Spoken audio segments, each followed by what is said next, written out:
The Hall of the Wood by Scott Marlowe. Part 3. Chapter 17. Ambush. Jerrick held up the goblin greywood hatchet he had carried all the way from the hall for all to see. There is one more matter we need to discuss. Jerrick had already explained to Muric and Kara about the hatchet and what its presence implied, and so he had only to tell Elia and Ivar where he'd found it to convey its meaning to them. "Then the goblins are coming," Ivar said, his voice hoarse but stronger. "Lord Graal will no doubt lead them himself." The elder secured Jerrick's robe around his waist and made an effort to rise. Jerrick offered an arm, moving away only when his mentor demonstrated enough strength and balance to remain standing on his own. "I feared this," Elia said, crossing her arms. "But I was more concerned with other matters at the time." "With the patroller posts and the hall itself unmanned," Ivar said, "the way lies open. Greth can enter the forest at will." Ivar looked at each of them. "I know I am in little condition to help, but I need to do something." "I am glad you have offered, old friend," Jerrick said, "for there is a task I have in mind for you." "Only say it, and I shall do what I can." Jerrick laid out his idea.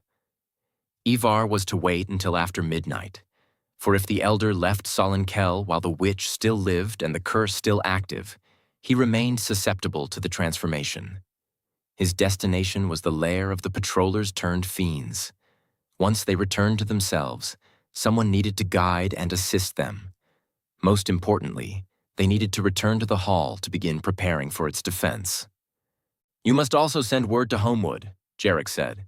"They must not be caught unawares if any or all of us fail. Greth is coming." There remained one last arrangement to make. Timing was of the utmost importance, and the elder's own 2 feet were inadequate for the task. Jerrick was more than surprised when Kara, seeing their dilemma, volunteered Orem. "He will be of little use inside the cave anyway," the knight reasoned. "Orem is a war horse, not a dwarf." Kara led the destrier from his grazing to Ivar. "As long as he doesn't throw you." Your earlier condition shook him up a bit. Ivar smiled. Then he approached Orem with small steps. When he was within arm's distance, he held out his hand and let the horse get the smell of him. "He may find me more to his liking now." Orem did allow Ivar to approach, and soon the elder was rubbing the horse's neck and head. "There. Now." Before leaving, Jerrick clasped hands with his former mentor. The two exchanged farewells and promises to see each other once more at the hall. As Jerrick followed the others from the grove, he wondered if it was a promise either of them would keep. The clear morning gave way to an increasingly overcast afternoon as Elia led Jerrick, Kara, and Ash north. Thunder boomed in the distance, threatening rain, which finally came as tiny droplets fell from the sky to drip from branches and patter on the leaf-strewn ground. The initial excitement of setting off faded rapidly as the group's mood changed to better suit the dismal climate. They walked in silence, exchanging words only when necessary. Elia Starbo, who purposely stayed ahead of the others, found the situation to her liking. Ivar's deceit troubled her. More than that, his admission fueled something inside of her she had not thought she possessed. The seed of it had been planted the moment she had returned to Solenkel and come to the realization that her mother and the others were gone. Then, as she learned of the witch and the well of darkness, that seed began to sprout. The more it grew, the more her anguish faded, until there was nothing within her but this burning need screaming inside her mind, demanding revenge for what had happened to her mother. There was a time in Elia's life when such a feeling revolted her, but no longer. Her view of the world had changed. Instead of staving it off, Elia embraced it. The more she did, the stronger she found she became. When Elia was very young, Vadeadon Oak had told her only daughter about the Hall of the Wood and its people. They were different, she had said. They respect our ways and can be trusted." "How are they different?" Alaya had asked, fascinated. "They are patrollers," Vidya told her.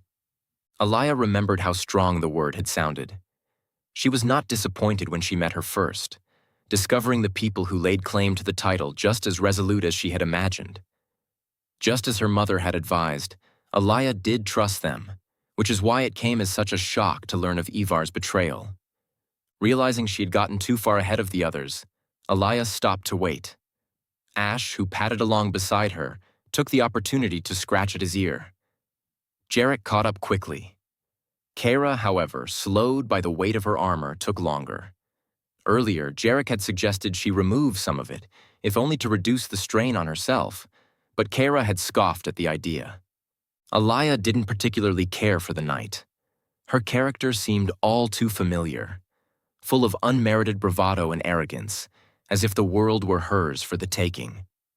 It was an attitude Alaya had seen far too often in the world outside the Simmaron. There had been worse, though. Ambition, greed, dishonesty. These were the staples of life for some.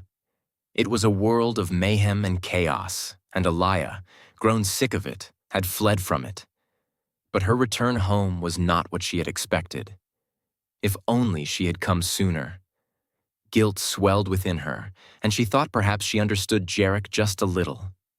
Blaming himself for things he had no control over seemed ridiculous. But now, she found she almost felt the same way.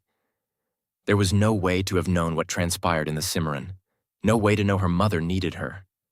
Alaya didn't feel any less guilty knowing this, but she also had someone to blame in Ivar. Jerrick did not have that.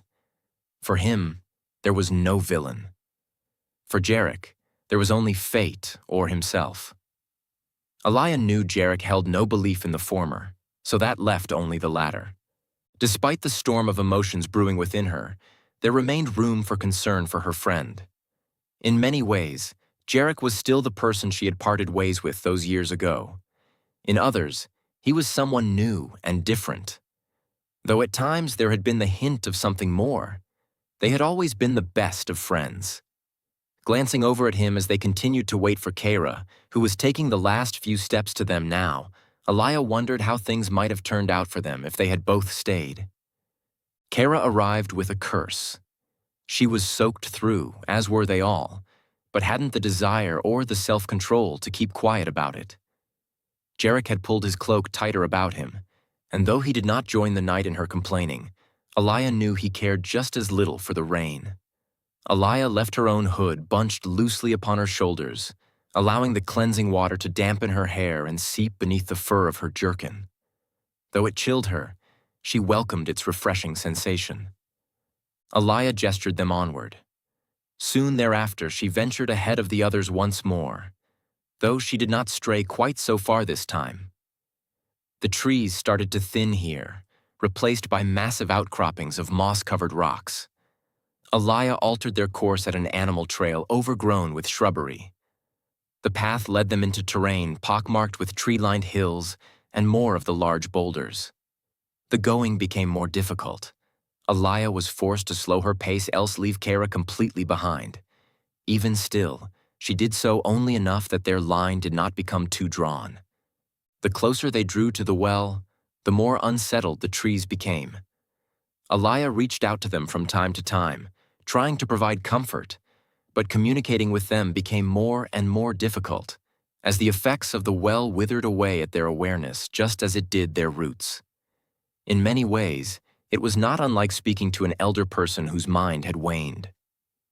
Alaya attempted communication anyway, hoping at least some part of her reassurances sank home. It pained her seeing them grown so decrepit. Bark once brown with health was now gray, peeled away to reveal the sick, blackened trunks beneath. Alaya knew the life remaining to them was limited, and so she took comfort in them while they remained. The trail descended into a wide gorge that sauntered past a formation of rock so high it rose from the valley floor to beyond the gorge's upper edge. The resulting cliff face leaned over the path, providing a temporary respite from the rain, which Jerrick immediately took advantage of once they had descended into the crevasse. The rock here was marked by long vertical striations, as if a massive cat or other such creature had raked its claws along it. While the patroller moved to study the scorings, Alaya moved out from beneath the protection of the outcropping so rain fell like a mist upon her. She eyed Kara, who was about halfway into the gorge, then turned her gaze to the opposite side of the chasm, where trees and shrubbery lay thick. Ash stood next to her, also studying the trees. Alaya sensed more unease emanating from them. As before, she reached out, lavishing them with thoughts of reassurance and calm. Only then did she realize something else was in their voices. Panic? Frustration? Listen to us! The words were suddenly comprehensible, as if the trees had gathered all of their strength, focusing so those few words manifested coherently. Beware! Next to Alaya, Ash's fur bristled and a growl rose from the pit of his throat. Then searing pain wringed Alaya's neck, cutting off her air. Jerked forward, she fell sprawling to her knees. Hear me! Help me! Alaya's thoughts rang out, but the trees, their voices gone quiet, remained immobile. Jerrick! Another tug sent Alaya the remainder of the way to the ground. Her hands were at her throat, tugging at the coils constricting the life from her. Already her hands and arms grew light and unresponsive, her fingers numbing just as her mind began to slip away. Spots of darkness encroached across her vision, and she lashed out, a wild jerking motion representing a last surge of effort. Then the gray light shining down from above went black, and Alaya lost consciousness. Busy inspecting the grooves in the rock face, Jerrick had his back to Alaya when the whip reached out to wrap about her neck. But the whirl of the lash and Ash's growling were all Jerrick needed to hear to know something was amiss. Then the ground shook, and Jerrick had time only to spin around before the forest beyond Alaya exploded. Branches and leaves flew in all directions as the largest Galgath Jerrick had ever seen burst from the woods. The goblin was a staggering mountain of hair and muscle, a juggernaut whose every footfall set the rain-slick earth trembling. In his clawed grasp was murder. A warhammer longer than Jerrick was tall. Jerrick threw his bow aside. Unstrung because of the damp, the weapon was of no use in a battle such as this anyway. Keeping his eyes on the goblin, Jerrick fumbled for his sword. Ash's barking was a fury of noise as he placed himself bodily between Jerrick and the massive goblin. A snarl erupted from the Galgath's throat as he closed on the canine. Ash reared up, his fangs bared, only to be denied his attack by a sweeping backhand which flung him aside. There was a yelp, and then nothing. Jerrick's sword flashed from his scabbard in those few seconds Ash had bought him. There was no time to strategize. No time to create distance between him and the Galgath. That terrible hammer was coming to pulverize him into mush, and there was no way to avoid it. But then, the Galgath wasn't hurtling at him anymore. Changing direction, he altered course and headed directly for Kara, who was now running the remainder of the way down the trail and into the gorge. Jerrick thought to pursue, to help her, but then Alaya's attacker revealed himself, and Jerrick knew his fight was here. Scave sauntered from the woods with slow, even steps. As he neared Alaya's crumpled form, he dropped his whip, the end of which remained coiled around her neck. The creak of black leather mingled with the pattering of the rain as the Horrocks strode past her without a glance. Stopping less than 10 paces from Jerrick, Scave stood stock still as his black tongue slid out and over his lips. Only when he was finished did his mouth curl into a grin, which set the zigzagging scar upon his face into a pattern of chaos. Gesturing at the graywood hatchet at Jerrick's belt, he said, "That belongs to me." Jerrick's gaze remained locked on the Horrock as his free hand drifted to the axe's head. "If it's all the same to you, I'd like to keep it. I was thinking of putting it into the gates of Greth someday." Scave's smile remained. "Keep it then, for now. Once we are through, I shall simply remove it from your corpse." Jerrick drew his hunting knife.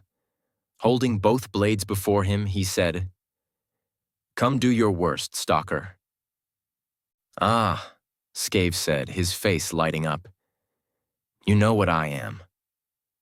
Jerrick had known it from the moment he'd laid eyes on him. Only a stalker entered the Simmaron without an army at his back.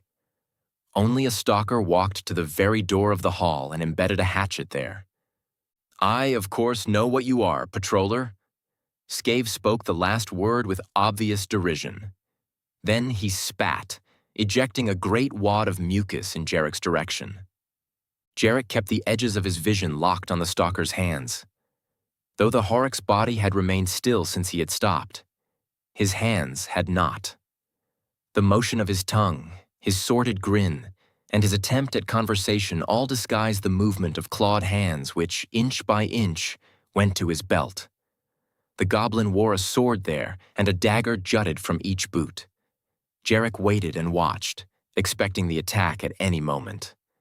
When it came, its speed still surprised him.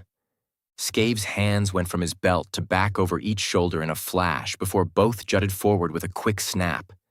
There was a blur of steel, and then Jerrick was plunging to one side, even as his sword and knife came up for protection. One of the goblin stars whirred by his ear as another sailed harmlessly overhead. Jerrick caught still another with his sword, flinging it aside mostly by accident.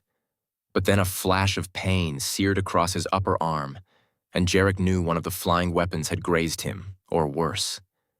Stumbling, Jerrick regained his balance on the slick ground and turned to face the charge he knew was coming. But the Horrock just stood there, a look of amusement, or was it pleasure, reflected in his drab, yellow eyes. Jerrick's arm hurt, but he didn't dare take his gaze off the stalker to inspect it. Already, he felt his shirt clinging to his arm as the blood trickled from the wound. Scave drew his sword. "It seems first blood is—" Jerrick spun his knife around so his fingers gripped the edge of the blade. Then he let it fly.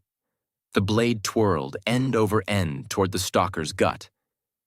Scave's words caught in his throat as he attempted to dodge the attack.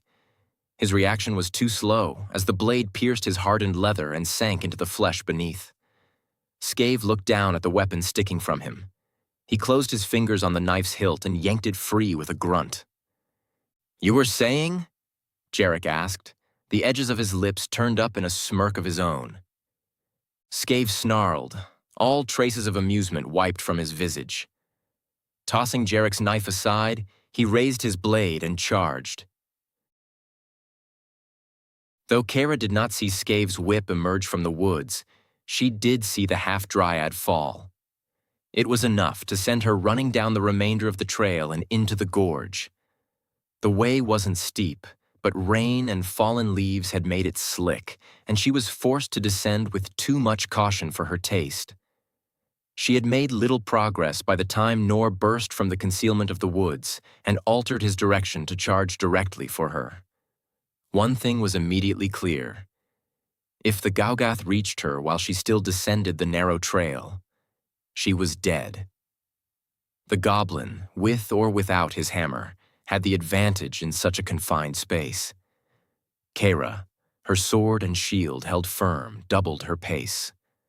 Her sabatons slid on the wet surface, threatening to send her to the ground, but she kept her momentum up, maintaining her balance long enough to reach the canyon floor. Nor was no more than 20 paces from her when she did. The trail widened into an avenue where rocks jutted from the ground like tombstones.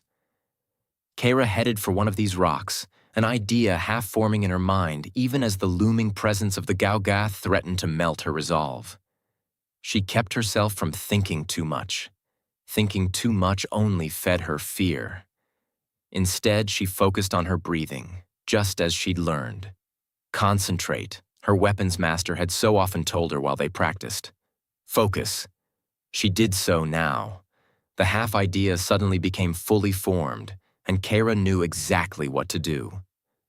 The goblin had both hands on the haft of his hammer, the weapon suspended over one shoulder, ready to swing wide in an arc once he intercepted Kara. 10 paces separated them now. An immense shadow in the rain, the Gaugath grew larger with each step. Kara renewed her effort, her intention to enter the fringes of the rock garden before her adversary caught her in the open. 5 paces. She saw the Gaugath's bulk through the leftmost edge of her visor, but she dared not allow her gaze to stray from her goal. 3 paces. The goblin was so close now, Kara felt him looming over her. Then the brute was on her, and there was no time left. A whoosh of air followed by a sharp impact of metal on rock sounded, but that was all. Kara heard a snarl of frustration, and then her momentum carried her beyond rock, Gaugath, and hammer. Turning about, she expected to find the goblin right on top of her. Instead, he remained behind her, trying to turn, but so off balance he was having a very difficult time of it. Then she saw the reason why as she spied the most ridiculous thing she had ever seen strapped to the Gaugath's back. A beer keg, its size proportional to the goblin's own. The Gaugath's swing coupled with the keg's weight had spun him around, but also set him teetering dangerously off balance. Recognizing the opportunity for what it was, Kara seized it. She rushed him, her kite shield held before her like a battering ram. There was no subterfuge in her attack, no attempt at concealment. There was only the furious beating of her heart, the short, rapid breaths forced into and out of her lungs, and the noise sounding in her ears, which she finally recognized as her own voice shouting a challenge just as the mountain of muscle and fur loomed over her. Then her shield slammed into him, and her forward motion ground to a near halt. Her whole body jolted from the impact, and she was nearly thrown back. But she pushed forward, doubling her effort. She knew if she failed, if the Gaugath regained his balance while she was this close. Already she imagined his oversized paws reaching for her, his fingers flexing in anticipation of squeezing the life from her. Focus! Kara did, and the Gaugath toppled. There was a moment of disbelief as Nor's eyes and mouth went wide. Then he was falling back, his arms flailing outward in a vain attempt to remain upright. A whimper escaped blackened lips right before the entirety of his weight landed on the keg. The barrel creaked and groaned before exploding into wood shards, metal ring bindings, and honey-colored mead. The rush of liquid streamed all around the goblin, rapidly mixing with pools and streams of rainwater, dispersing until only foam remained. Kara stepped back, her lungs heaving. Her head throbbed in time with the pounding of her heart, and she fought to steady herself. She knew she had to strike now, while the goblin was incapacitated. She took 2 long steps forward, but it was already too late. The audacity of her charge had taken the Gaugath by surprise the first time. Not again. Using his great hammer for support, Nor stood. Kara took one look at the bestial rage smeared across his countenance and promptly backed away. "You stupid puny knight!" Nor's voice quivered with rage. "That was the last of it. No more beer, no more!" Kara shrank back under the goblin's maniacal torrent. She gripped her sword tighter, holding the blade high as a warning. Somehow she didn't think the Gaugath found her gesture threatening. "Now I smash you for good." Kara raised her shield high as if the device provided any real protection. She watched as the Gaugath raised his hammer above his head. "Now I make you pay." Kara stared in horror as the hammer descended upon her. Scave closed the distance so quickly, Jerrick had only a fraction of a second in which to raise his sword and turn the Horrick's short, broad blade from his vitals. The clang of steel rang out across the rain-soaked gorge, echoing from the overhanging rock above them before disappearing amidst the thickening rainfall. The Horrick was strong. A jolt of pain screamed through Jerrick's arm, its last vestiges still fading as Scave's blade worked itself into a flurry of motion. Jerrick had no opportunity for an attack of his own, no chance to do anything but concentrate on staying one step ahead of his opponent. Cursing himself for having surrendered his hunting knife and the advantage of having a second weapon in hand, Jerrick was forced backward under the goblin's assault. He knew scant room remained before he'd find his back up against the rock face. Knowing this did nothing to lessen its inevitability, as Jerrick parried each attack, narrowly avoiding dismemberment or worse. The clang of metal became constant, ringing in Jerrick's ears just as it echoed throughout the crevasse. As a stalker, the Horrocks was amongst the elite of the Goblin legions, and so Jerrick expected to face a skilled combatant. But his proficiency exceeded Jerrick's expectations. Then, through the whirl of blades, Jerrick saw the Horrocks' rage steadily melt away until it was replaced by that same look of amusement he'd worn just before Jerrick had hurled his hunting knife at him. He was toying with Jerrick, thrusting at him with vigor, but not so much he might deliver a fatal blow. Savoring every moment, the goblin wanted this contest to last. Jerrick wanted it to also, but only as long as it took him to find a way to kill his adversary. The Horrocks' attacks came slower now, pleasure gleaming in the goblin's eyes like sparks from a fire. Then he knocked Jerrick's blade aside, reaching out and grabbing Jerrick by his leather vest. Scave pulled him so close they were only inches apart. Jerrick felt hot, fetid breath waft across his face. "Pity you are the last of the patrollers," Scave said, "for I so wanted to kill more of your kind." "Save your pity for your own," Jerrick replied, resolution firming his voice. "They'll be the ones dying if they cross into the Simmaron." Scave laughed, shoving Jerrick back so hard he stumbled into the wall behind. It took him a moment to regain his balance, a moment the Horrocks took advantage of as he thrust straight for the patroller's gut. Jerrick did the only thing possible as he half staggered, half fell away from the oncoming attack. Somehow the blade slipped between the side of his torso and his arm, and Jerrick fell to the ground unharmed.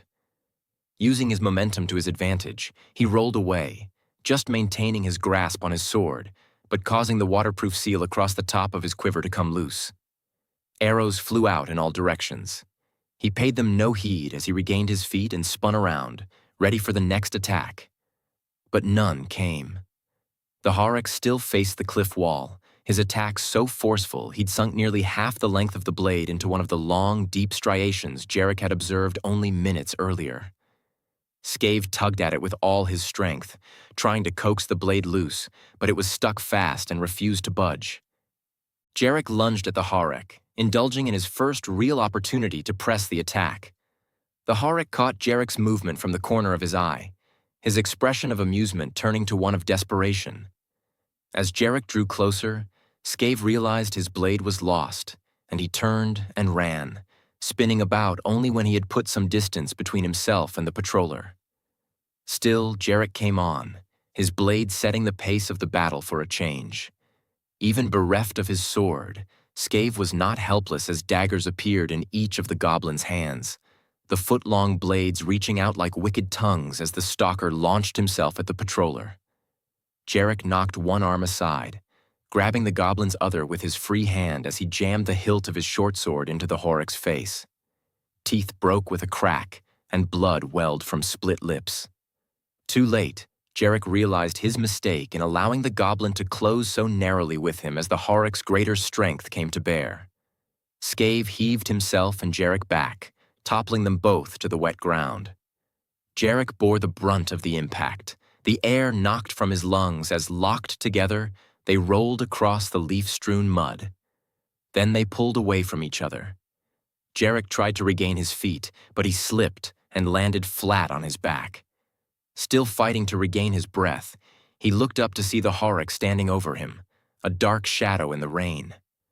Clenched in one fist was the gray wood hatchet, pulled from Jerrick's belt amidst the struggle. There was no conversation this time. The hatchet fell. Just as Jerrick expected the goblin to bury the weapon in him, a mass of gray fur and canine teeth whirled across his vision, interrupting the weapon's descent and slamming into the Horrocks so hard he fell sprawling backward. The hatchet sailed from his grasp, both of the goblin's hands desperately trying to fend off Ash's attack. Jerrick rose. He didn't remember picking up the gray wood hatchet, but somehow it found its way into his hand. The world around him moved in slow motion, and he yelled for Ash to get out of the way. The dog leaped away from Scave, who, no longer held down by Ash's weight, stood. He grinned, Jerrick saw his hand rising, in its grasp Jerrick's own sword. Then the hatchet flew. Jerrick watched the Horrocks' eyes go wide as he brought Jerrick's sword up to knock the axe aside. Too late. The blur of the twirling weapon came to an abrupt halt as it embedded itself in the stalker's chest. The sword fell away, the Horrocks' eyes moving downward to spy the cause of his ruin. Then the life drained from him and he collapsed backward, dead. Jerrick's knees went wobbly, and unable to stand, he sank to the ground. He suddenly felt weak, as if all his strength had been drained from him. Then Ash was there, nuzzling under his arm and whining. Jerrick looked at him with a blank stare until the dog licked his face. Jerrick patted his side and squeezed him close for a moment. There was no need to verbalize his gratitude. Standing, Jerrick made his way to the dead stalker. He recovered his sword and hunting knife, wiped the goblin's gray wood hatchet clean, and returned it to his belt. A distance away, Jerrick heard the bellow of the Gowgath as he assaulted Kara. He and Ash ran to help. Nor's hammer was in mid-swing when he abruptly halted its downward motion. Instead, he pulled away, stepping back from Kara. The knight, stepping back herself, looked all around, trying to determine what had given the Gowgath pause in his moment of triumph. What she saw startled her. Alaya stood upon one of the rocks, rain-soaked tresses clinging to her face and neck, her arms outstretched to either side. Behind her and all around them, the trees were coming to life. Trunks swayed and branches reached out. Too far away to assault the Gowgath, Nor was having none of it. Then, beyond Kara and Alaya, Scave fell, and Kara knew the Gowgath had had enough. Turning, he stomped upon pieces of his barrel as he fled. Jerrick and Ash joined the two women. Ash barked at the fleeing goblin, but refrained from giving chase. Then the Gowgath was gone, and they knew, for now, they had won. Chapter 18. An Oath Fulfilled. Murick sensed the presence of the witch's house long before he spotted it behind a curtain of trees gone gray with death. The place had stood out like a glaring beacon from the moment he stepped outside Solon Kell, beckoning him nearer in words spoken for his ears only. "Come to me. Come to your doom." The words repeated over and over until finally, Murick closed his mind to them. It was the witch who spoke to him. She knew he was here. She knew he was coming. Overhead, the afternoon rain had dissipated along with the clouds, and the moon shone full through a sky darkened by night. 4 hours hence marked the witching hour, when the deviltry of witchcraft was at its most powerful. Even now, Murick sensed the stirring of eldritch magic, growing stronger by the minute. Weary of traps, he slowed the closer he drew to the witch's shanty. As he stepped past the last of the deadened trees surrounding the place, he used his sorcery to bequeath his senses with extrasensory perception. Murick discerned the presence about him immediately. Before him and all around, behind him and even underneath, they were there. Patiently, Murick waited for them to strike. Seconds later, they did. Crawling up from beneath the ground, the first of them broke through the top layer of soil in 1,000 places at once. Others streamed from withered, pockmarked trunks, dropping to crawl across the ground, as even more poured forth from previously unseen nests and hives to take flight. They were the insects of the forest: ants, flies, beetles, gnats, wasps, hornets, termites, stink bugs, mosquitoes, millipedes, and others, gathered by the witch from every corner of the Simmaron to defend her home. Now they carried out that mandate dutifully, quickly blending into a mass so thick they blotted out the light of the moon and stars and cast the clearing into absolute darkness. Like an undulating sea, those on the ground came for Murick. In a swarm came those which flew. Words of power, so seldom used when magic was fueled by will alone, flowed from Murick's lips, his voice shouting above the increasing din of mashing mandibles, buzzing wings, and marching appendages. Fire erupted across the length of his staff, flowing to his hands, his arms, and the remainder of his body, until the entirety of his person bathed in its brilliance. Then he lashed out, searing away the ants, beetles, millipedes, and others scurrying at his feet. The flame grew in intensity, billowing out like dragon's breath as it engulfed hornets, mosquitoes, and flies alike. For an instant, the bare patches of vacuum left behind offered Murik a view of the stars and moon. But the moment his magic disintegrated one part of that great mass, more insects moved to fill the gaps, and the light was blotted out once more. The sorcerer's fire illuminated his way as he reached out with flaming death at the insect horde. They came on blindly, flying and scurrying into the path of the flame, burning them away to nothingness. Some reached his person. These flared for one brief instant before they also were burned away by the magical energy adhering to his clothes, skin, and hair. Slaughter followed as the wizard killed the witch's protectors by the tens of thousands. His fire stretched out in all directions, so Murik soon saw nothing but bright flame and smoke. Finally, as the pin-pricked flares lessened and then ceased altogether, Murik drew the tongues of flame back. The forest floor all about him was layered in a thick coating of charred insect corpses. Dozens of black, sticky heaps, where masses of the flying bugs had died and fallen to ground as one, poked up from the carpet of dead-like hills on a plateau. Smoke rose from those piles as the fried juices bubbled, and Murik held his breath against the noxious smell. His staff and person still alight, Murik strode across the steaming floor. Branches embraced by his magical flame burned, their glow adding to the full moons, as he circumvented the blackened piles and moved to within 20 paces of the witch's shanty. Murik let out a deep breath, inhaling air which, even clear of the charred insects, felt rotten to his lungs. The place looked much like he had expected, for witches were never ones for keeping up their homes. A deserted hunter's lodge, it stood narrow but deep. The structure was old, with rotted timbers covered in moss and a rickety door which appeared ready to fall off at its next use. A chimney exuded black smoke, filling the air with a pungent smell which only added to the reek of the dead insects. Murik concentrated the power of his magical flame into a horizontal pillar which shot out like a battering ram, blasting away the shanty's door. "Come forth, witch!" His voice rose over the crackling of the fires. "Come forth and face me." Though silence was the only response, Murik knew the witch was here. He also knew why she did not respond. She waited for him to exhaust himself with his spellcasting before emerging to finish him off. Murik gripped his staff tighter and waited for whatever she threw at him next. Something moved amidst the dark of the doorway. Something that glistened. Murik watched as 2 glass bottles shot out from the house's interior. There was a brief glimpse of yellow just before Murik lashed out with his magical flame.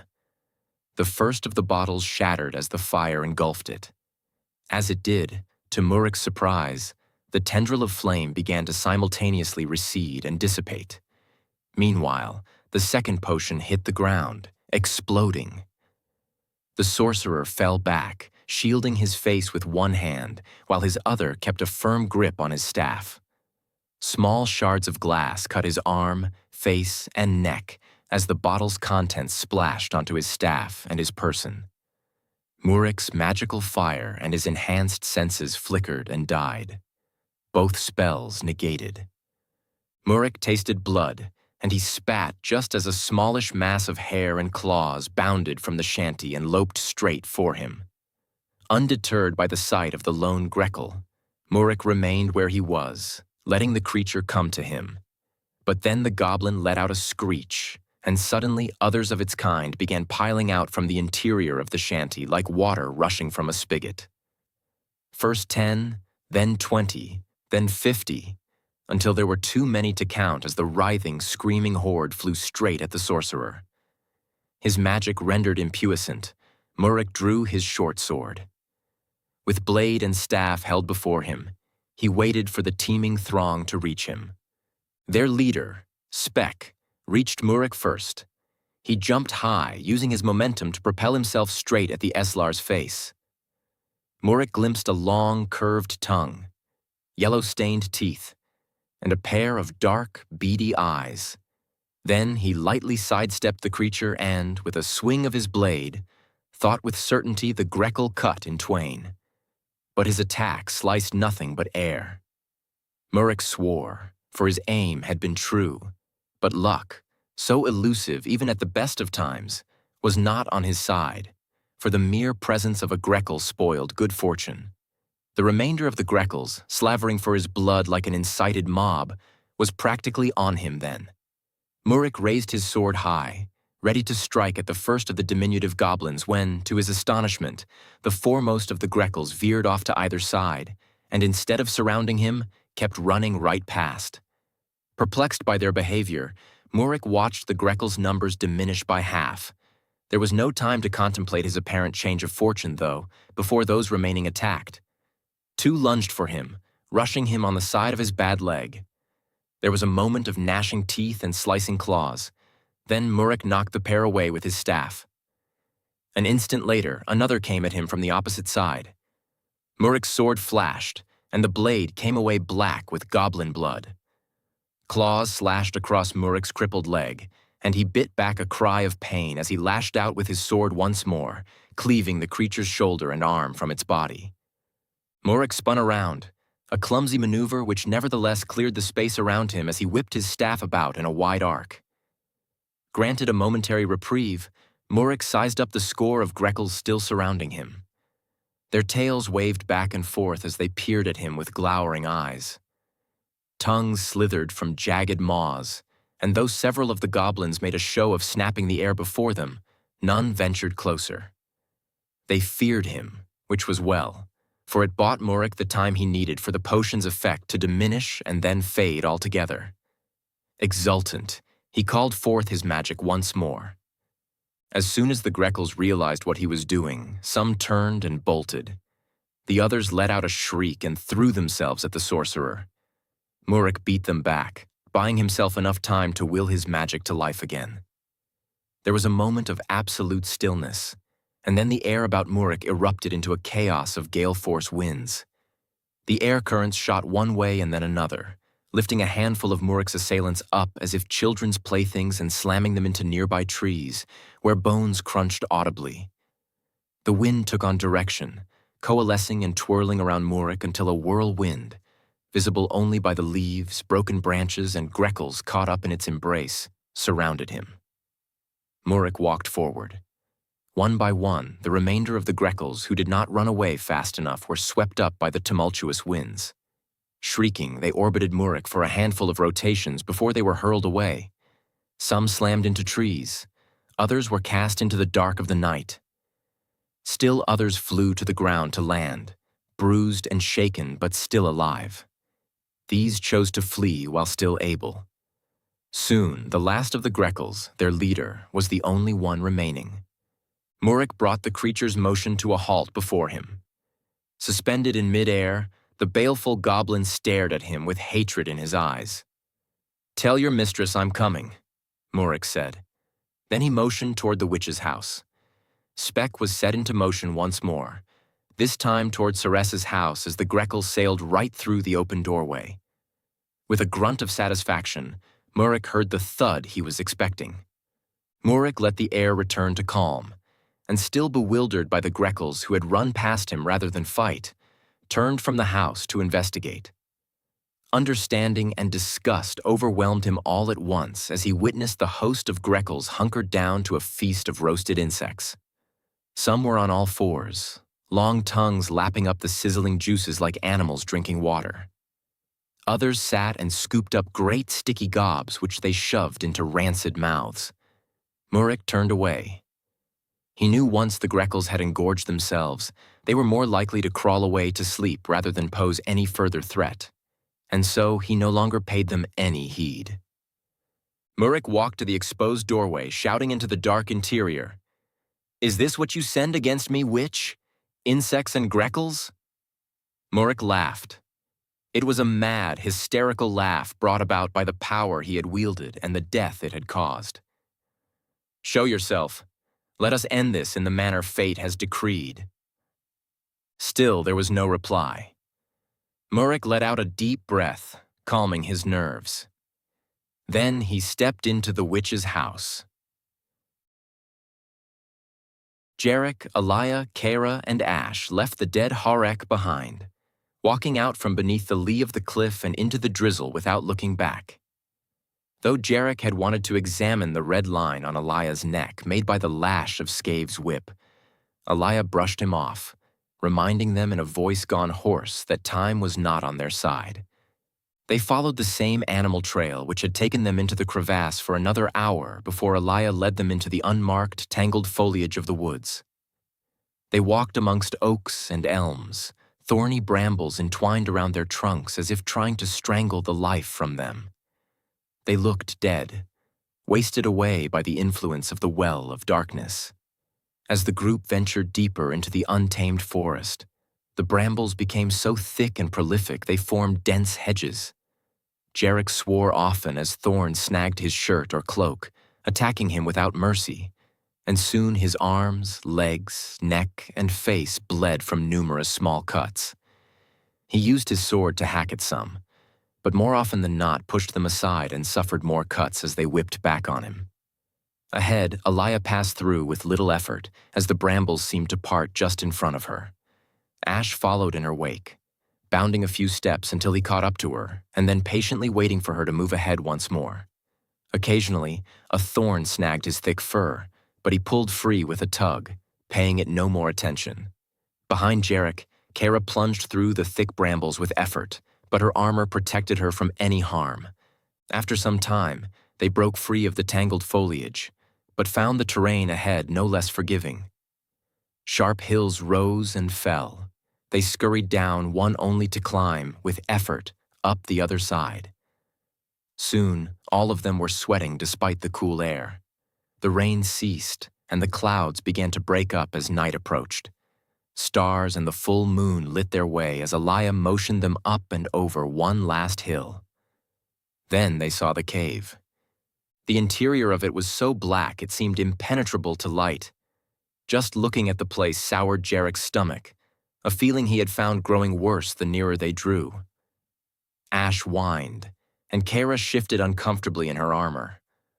Only Elia seemed unaffected by the cave's presence as she motioned them on. But as they stopped before the opening, the half-dryad turned and met Jerrick's gaze. He saw much of what he felt: trepidation, nervousness, and more than a tinge of fear. Jerrick tried to offer her something, giving her a confident nod, but he felt the gesture fell far short of his intended goal. Elia, recognizing his intention, smiled anyway. Then she turned, inhaled deeply, and stepped into the dark opening. Ash, Jerrick, and Kara followed. Muric stood within the witch's house. Moonlight streaming through rents in the thatched ceiling provided only partial illumination. A lit stove, its wide iron surface littered with cauldrons which steamed and bubbled, proved the source of the smoke he had spied earlier. To either side were two long tables, like those found in a hunter or patroller hall. Both were laden with a chaos of bottles and beakers, clay urns and pots, and several open books. At the center of one of the tables was a solitary vial filled with some dark liquid. The back of the room was shaded in darkness. Muric approached the table, passing close enough to the stove to feel its heat and catch a whiff of whatever stew the witch boiled. The smell induced a shudder as Muric's interest shifted to the single vial and the flame burning beneath it. An open book lay next to it. Though steam rose from the vial, the liquid, pitch black and thick like tar, did not boil. Intrigued, Muric reached toward it. "Do not touch that." The voice came from every direction at once. Muric spun about, his gaze seeking into every shadowed corner. "Show yourself, Ceres." Muric's voice echoed from the timber walls. "You cannot escape me this time." Hissing laughter filled the room. There is no need for escape. This time. The rising tone of the witch's voice was the only forewarning Murik had of her imminent attack. One moment he stood alone. The next, she was there, towering over him, black robes fluttering all about her and a crude club, thick enough to smash Murik's skull, held high above her hooded head. Murik raised his staff with both hands just in time to catch the descending club. Clack! The staff, hardened alderwood and bound by magic, held.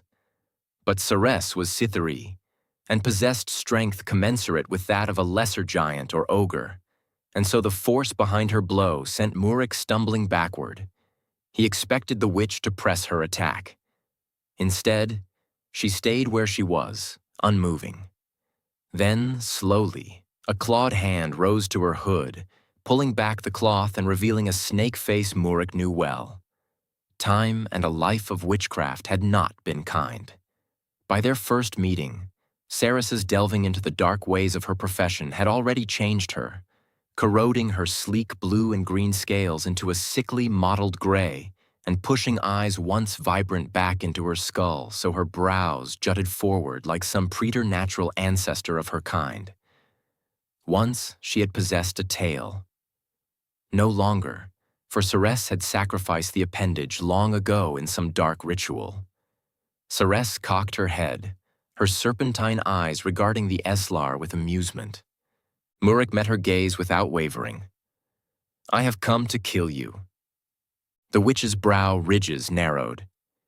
"Yes, I know." Then, looking about, she said, "I sense another." Murik touched the amulet at his chest. "Ushar is with me." "Of course. 'Tis a reunion of sorts, then. Only this time you have brought others with you." "Others?" "Yes, your allies." The witch smiled, her tongue flicking out from between mottled lips.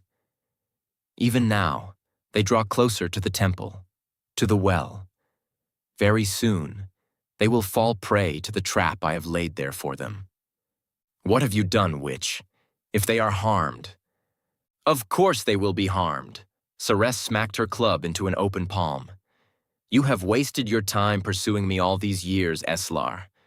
Now you have wasted the lives of your so-called allies. How much longer will you pursue, eh? How many failures will it take?" 1,000 failures cannot deter me, witch. Since I cannot have what first we agreed upon, I will have your life instead." "And how does a crippled Eslar plan to slay me?" "My magic has ever been a potent weapon. It is more than a match for your witchcraft." Ceres laughed a loud, long laugh. "Cast your spells, then, mighty sorcerer." She laughed again. "Bring your power to bear and slay me if you can." The witch was up to something, and Murik thought he knew what. Rather than reveal his hand, though, he took no action, instead waiting for Ceres to make her next move.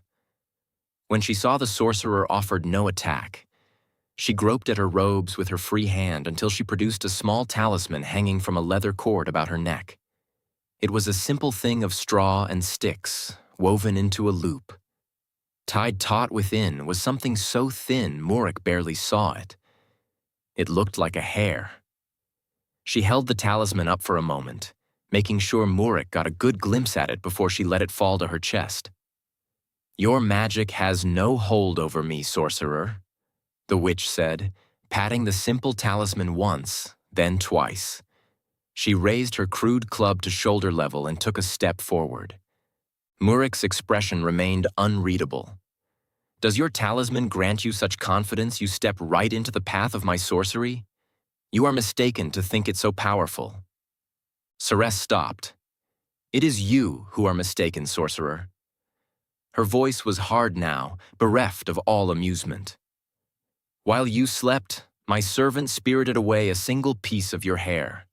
From it, I have fashioned this protective charm. Your sorcery cannot harm me." She took another step closer. Murik smiled. "I fear your talisman shall not prove as effective as you had hoped, witch, for I anticipated your move, and made certain your slave gathered only what I wanted it to. What you weaved into your charm is the hair from a certain horse you'd find yourself admirably protected from if he were only a spellcaster." The witch paused in mid-step, then let her foot sink slowly to the floor. She advanced no farther. "You lie." "No, I do not." It was Murick who stepped forward this time. Ceres took one backward in response. "I'm surprised you cannot tell the difference between a horse's hair and my own. They are the same color, true, but have completely different textures. I thought to use a piece of hair from the dog we traveled with, but alas, it was not the right color." All levity left the Esler's voice as he continued advancing on Ceres, who took one step back for each of his. "Now, witch, it is time to finish this." With a single word, his staff flared into brilliance. Another word shattered the witch's club into 1,000 splinters. Ceres hissed as the shards flew in all directions. "You should have stayed in hiding, Ceres. From the moment I sensed the evil pervading these woods, I knew you were involved." Ceres backed past the table with the dark vial upon it. "You made a pact, a witch's pact, with the man Ivar, eldest of the elders of the Hall of the Wood. You swore to not use the well of darkness to harm the Simmaron. Have you grown so foolish to risk the consequences of breaking such a sacred covenant? Surely the spirits will not stand for such a thing." The witch spat. "They have no hold over me, for they fear my power. Then perhaps they have sent me in their stead, for I do not fear you, witch." Seeing the witch glance at the turbid potion with wide, desperate eyes, Murick took a quick step toward it, cutting her off from the concoction and any plans she might have had of using it against him. Steadily, Murick forced Ceres back, away from the table and toward the rearmost portion of the room. The absence of a bed or other sleeping apparatus did not surprise Murick, for he knew the witch had long ago done away with such base needs. Murick had nearly backed Ceres to the rear wall now. With nowhere else for her to go, he attacked. The magic of his staff leaped out at her like a flaming tongue of death. Too late, though, as Ceres bounded aside and simultaneously threw down a vial filled with an olive-green fluid. The container shattered, sending forth great billowing clouds of green smoke which rapidly enveloped the witch and then the entire back of the shanty. Several explosions rang out from behind the smokescreen, the contents of whatever spell ingredients the witch kept on the shelves reacting violently with his magic. Murick stepped away from the encroaching mist. Not fast enough, though, as the witch's fog reached out until he and the remainder of the house were consumed by its embrace. Expecting the witch to attempt escape, Murick started for the front of the room. Visibility was poor. Even the burning light from his staff provided little relief. Instead, he used the noise of the stove's bubbling pots to guide him. He strode past the table holding the dark potion, reaching the open doorway where the mist drifted out. There was no sign of Ceres. "By the spires of Isia," Murick whispered, worry lining his face. "If she has escaped." The sound of a claw scraping on wood rang out from the opposite side of the room. Murick did not react at first, but then he took slow steps toward the sound. When he stood between the two long tables, he stopped. He heard the scrape again, only then realizing what the witch was up to. With a groan and a shudder, one of the thick tables heaved into the air. Its contents, books and glass containers, spilled from it, pummeling the Esler all at once. The table continued to rise, and Murick was just bringing his magic to bear when it fell full upon him. His staff flew from his grasp as all around him, clay pots and glass shattered. Then there was a jolt of pain, and then nothing. How long Murick remained unconscious, he did not know. But when he awoke, the witch was there, hovering over him. The table lay across his body, covering his legs above the knees and all of his midsection but for one shoulder and an arm deadened by numbness. The Eslar's mind swam, drifting in and out of awareness. With effort, he stopped the room from spinning and looked upon his enemy through the dissipating green mist. The witch's face was marked by a sneer Muric longed to erase. "Ah, the mighty sorcerer awakens from his slumber," Ceres said. "How does it feel to know that once more you have failed? I feel your master's disapproval already." The amulet containing Ushar's spirit was wedged between the table and Muric and dug painfully into his chest. Then, as if sensing his discomfort, Ceres hopped onto the underside of the table, adding her own sizable weight to the table. Muric's mouth opened wide in agony, but the air had been forced from his lungs and no sound issued forth. The witch shifted her weight. The pressure was pure agony. Already, Muric felt lightheaded from lack of air. "I go now to Sarengrave's temple. Once my work is complete there, I will no longer have need for protective talismans, potions, or even witchcraft. The Well of Darkness is a very powerful source of primordial evil. Ancient accountings say it contains the very immortal power of the Lord of Rot himself." Muric gasped as Ceres leaped from the table. "That power, Sarengrave's power, shall be mine. Imagine it, the power of a god." Ceres laughed. Reptilian eyes, drunk with lust, met Muric's. "Then you shall serve me." "Never." His reply was soft and pitiful, and the witch laughed again. "Farewell, sorcerer." Muric barely heard the witch's final words through the pounding in his head. Then she was gone, and everything grew quiet. Muric choked back a sob, for he knew he had failed. Chapter 19. The Temple of the Well.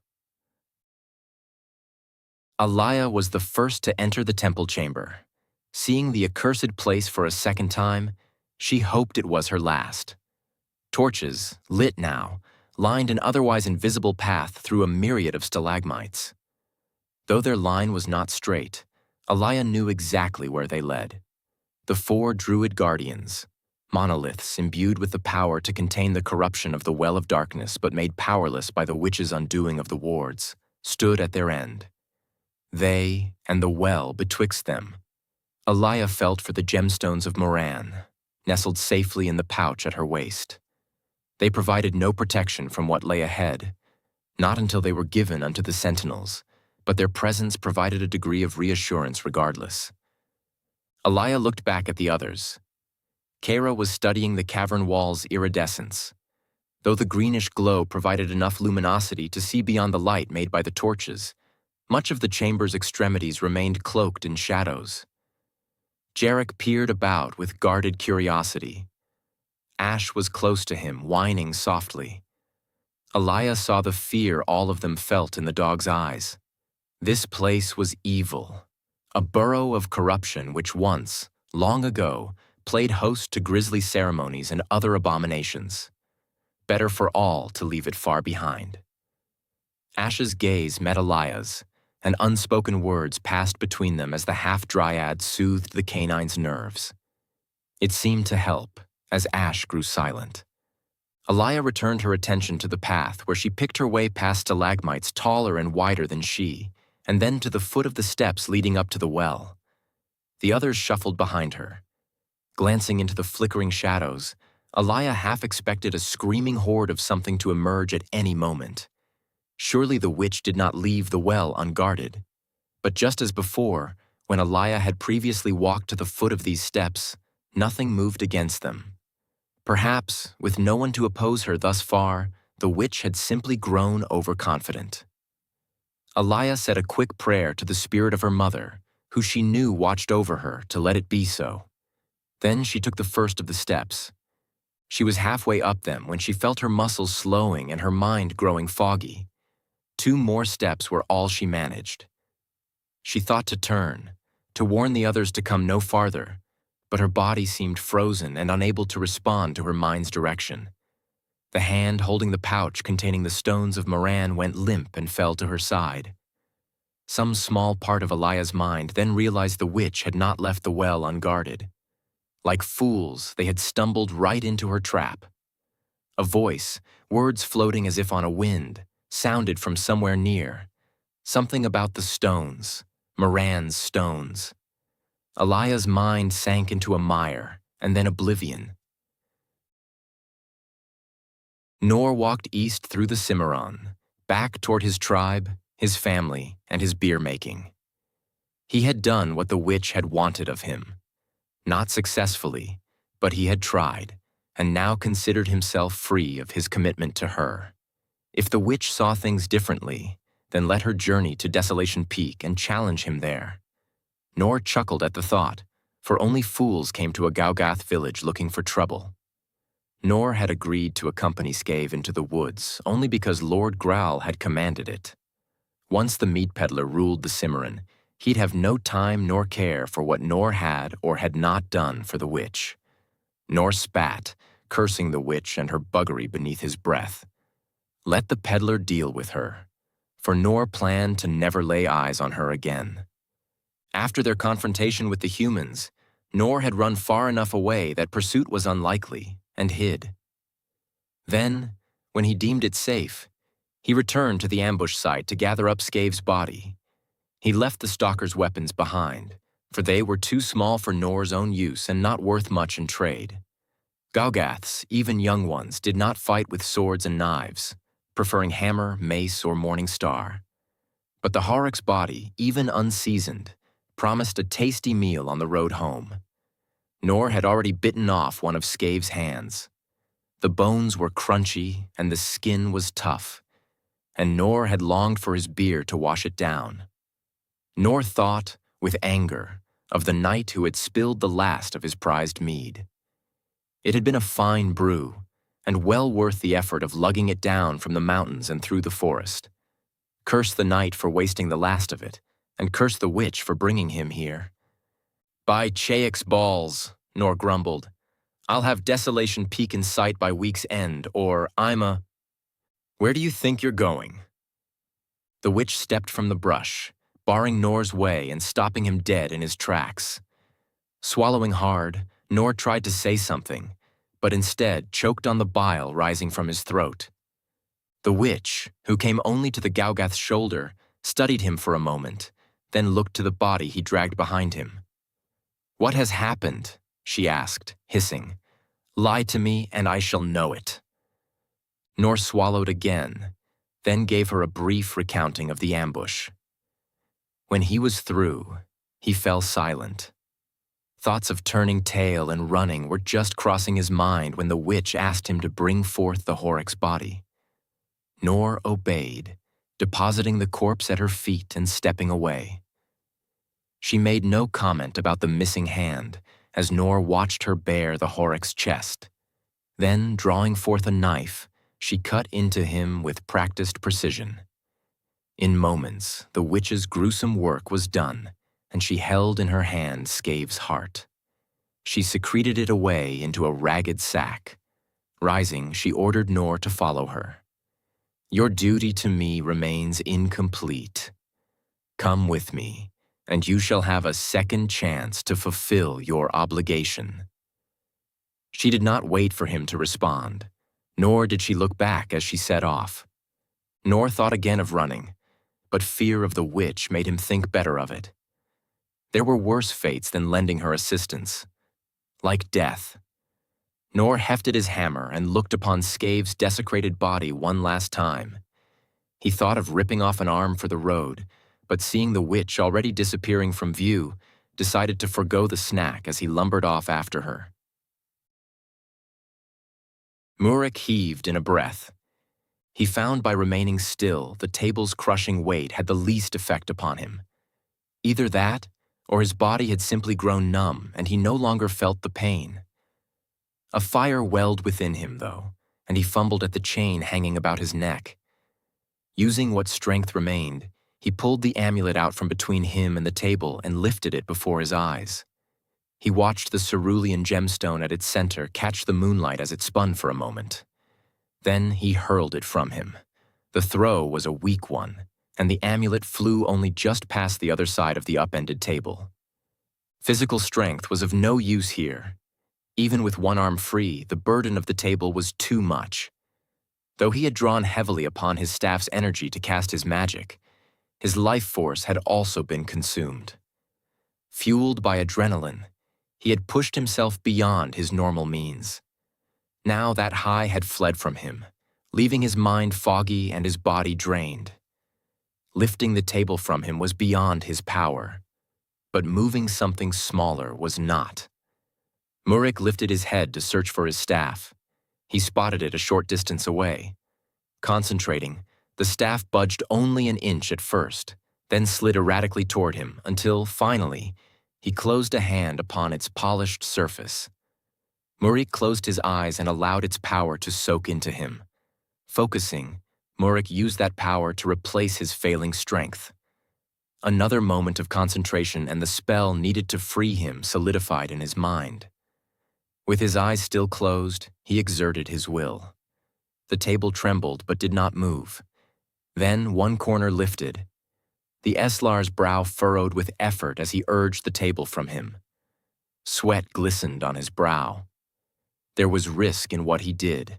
The staff's energy was great, and in his weakened state, drawing too much of it into himself might cause more harm than good. Murick was no apprentice, though. He drew what he needed, maintaining control. As quickly as the power came into him, he dispersed it into his spell. The one corner to lift soon became one whole side, and with a sense of triumph, Murick scurried out from beneath the table's weight. Relieved, he discovered his legs numb but not broken. His concentration melted away, and a loud crash resounded throughout the room as the table fell back to the floor. Murick leaned his back to the wall, letting the blood flow painfully back into his legs. Then, using his staff for support, he rose. The effort created a roiling sea in his mind, and he nearly fell back to the floor. Sweat streamed down his face, chilling him despite the heat emanating from the witch's stove. But finally, the dizziness passed enough for him to stumble a few steps, and then a few more. He circumvented the overturned table, stopping when Ushar's amulet lay a few feet from him. He didn't bother picking it up, as his eyes locked on it and he began the spell of summoning. He'd invoked the spell so many times in the past its formulation came unbidden. He coupled his will with energy from his staff, and then again with his own life force. Collectively, the energy surged from Murick's person and into the amulet. The sigils surrounding the soulstone flared to life, and then the spell was completed. A momentary flash lit the room. Once Murick's eyesight returned to him, he saw the spirit of Ushar, gray and without life, hovering just above the amulet. Ushar's demeanor was dour, his face unreadable. Gray robes and his long braided beard hung still and lifeless as eyeless sockets studied Murick. "Why have you summoned me this time?" Murick licked dry lips.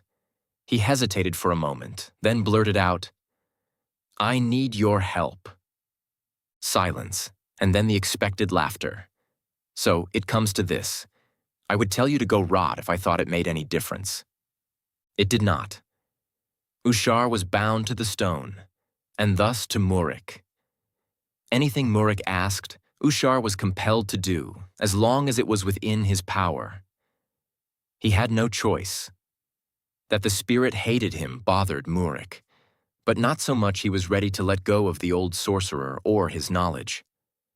"I am weak. It was a wonder I had the strength to even summon you.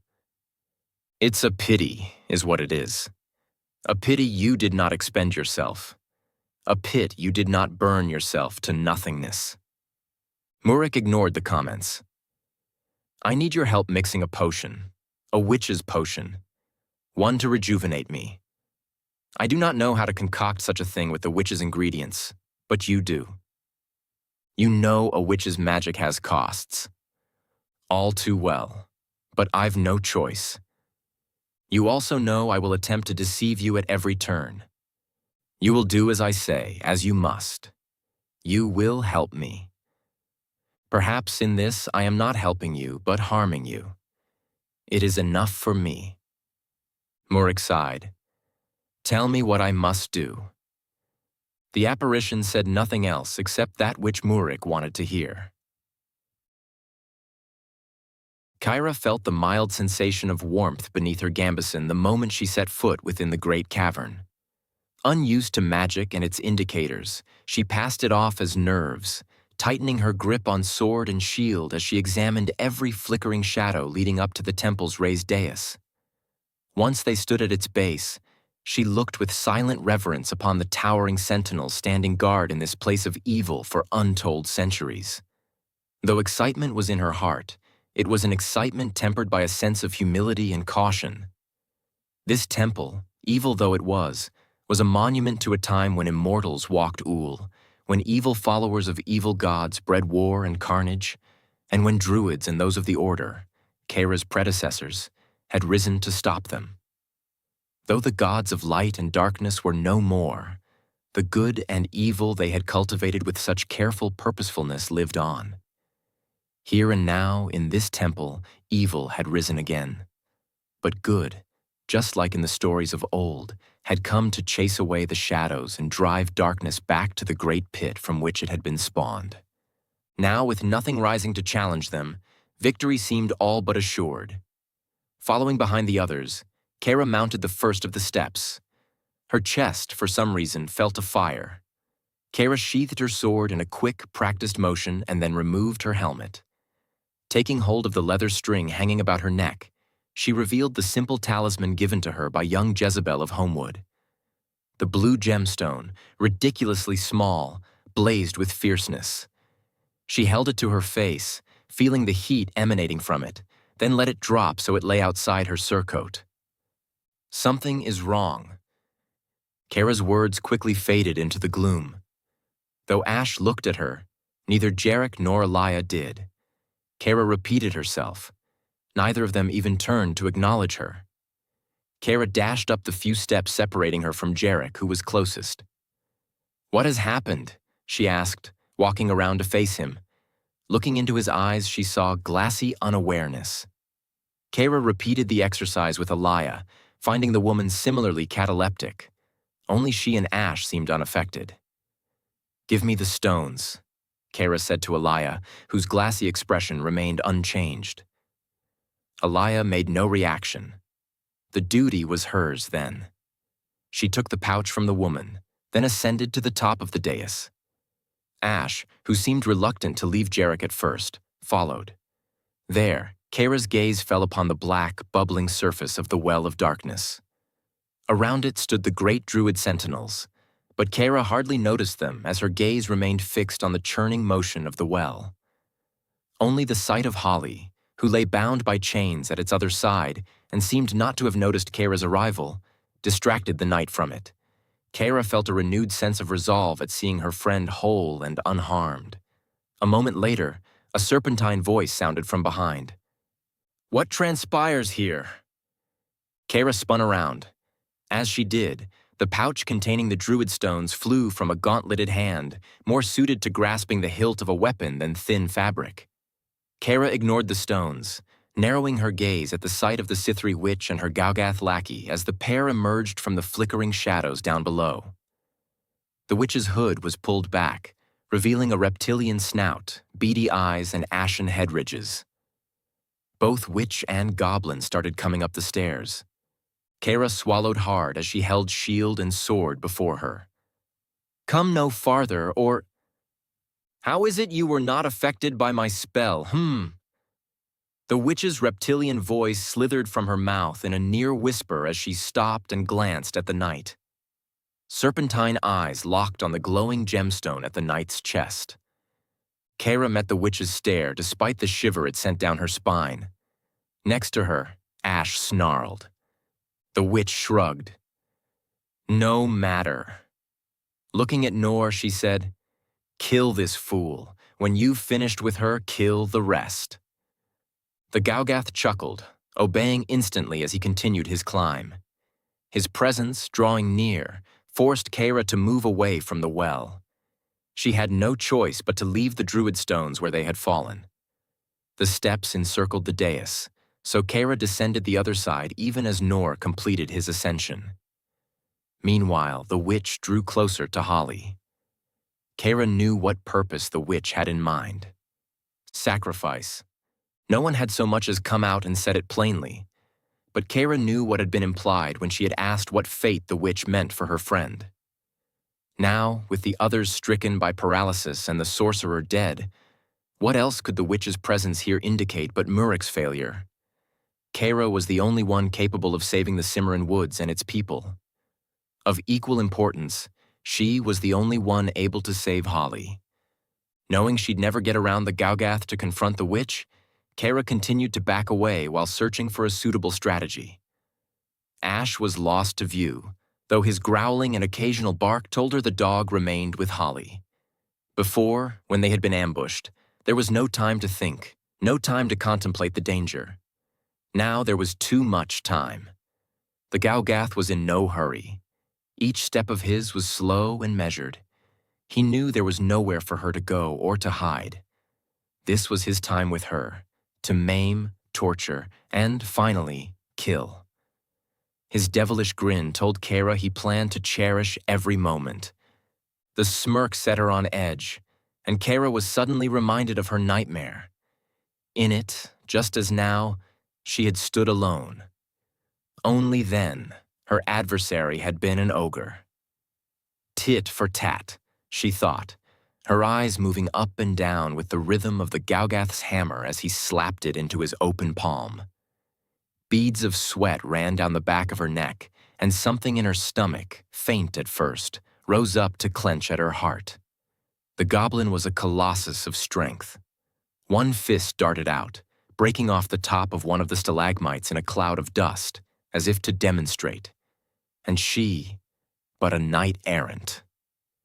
As the enormity of the situation sank in, the strength in Kara's arms melted away, leaving them feeling spongy and lifeless. The tip of her sword wavered, nearly touching the cavern floor. A chuckle, boisterous and mocking, snapped her back to attention, and she shook her head, raising her blade high once more.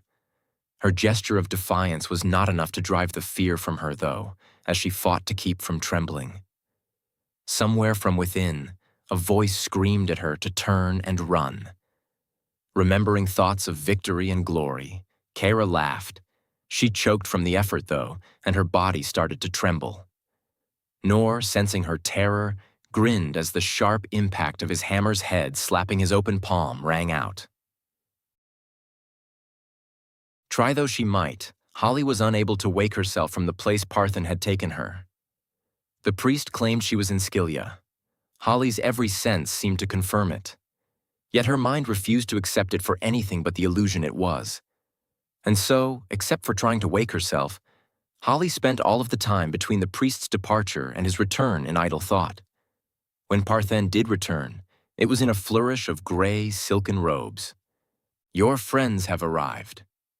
Holly, startled at first by the priest's sudden appearance, jumped up, her face alight. "I knew they'd come." And so, it is time to choose. Parthen's hood was pulled back and folded at his shoulders, exposing his pockmarked cheeks and the horrible scars plaguing his face. The enormity of his announcement had the effect of momentarily dispelling Holly's revulsion. "They have already entered the temple chamber." "Then I shall be freed any moment." "Unlikely. They have fallen under the spell of the witch." Holly's excitement wavered. "Their lives hang in the balance. I have felt the witch's dwemer. It is an assiduous thing which shall reach deep inside of them, forcing them to confront that which they most fervently deny. Should they surrender themselves, their minds will be destroyed from the inside out. It shall not be pleasant nor survivable. Will you allow this to happen?" Dejected, Holly said, "You mean, will I help you?" "They will live if you do." Holly had spent much time trying to rationalize all which had happened. Questions had filled her mind, and she thought to pose them to Parthen upon his return. Now, however, thoughts of her friends in danger caused the questions to fade from her mind. In their place was panic, a sense of helplessness, which threatened to unravel her.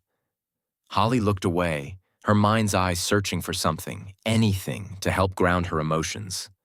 Then she heard Parthen's voice in her mind. To her surprise, his tone was soothing, his words encouraging. We often walk through life facing things larger than ourselves. At those times, choices are given to us. Do we flee? Do we compromise? Do we refuse to yield no matter the cost? What we choose and how we choose comes from who we are. You are young and still new to the world, but I sense within you devotion which, once set, will not sway easily. Help me, Holly. Help me, and I will do everything in my power to help your friends. I swear it on my gods. Though Holly did not look at his face, she felt she sensed his smirk. I swear it. She did look up at him then, and for an instant saw something she never expected. So fleeting, she thought perhaps she had been mistaken. But it had been there. Concern had been etched in his face, and compassion, perhaps mitigated by a lifetime spent trapped beneath the earth in a lonely, deserted temple with nothing but regrets for company. Holly let out a deep breath. She knew her mind had been made up the very first time Parthen had made his proposal to her, for she refused to sit by while her friends suffered. Save them, and I will help you. Parthen's ghostly head nodded as his bulbous lips curled into a smile Holly knew she'd remember for the rest of her life. Chapter 20. Atonement. Darkness, cold and numbing. A flash and a room, Jerrick's room, stood revealed. The light faded, immersing the blood-red walls in shadow once more. You did it. The voices combined into something physical, hitting Jerrick like a hammer. White-hot pain seared his mind, and he almost crumbled to the ground if only he could move. Memories came to him. The cavern, the well of darkness. He and his allies had fallen into some bewitching concocted by the witch. Another flash chased away the dark, and Jerrick saw his dead wife nestled in their bed. Their baby, stillborn, was swaddled at her side. You did it. It was only one voice now. You killed her. Images of a faceless mother Jerrick had never known filled his mind. A shadow, his father, hung over the dead woman. You killed all of them. The voice was his own. I know what I did, Jerrick said, spacing each word so that each and every one sank in. Another flash illuminated the room. This time it stayed lit, revealing all Jerrick had done.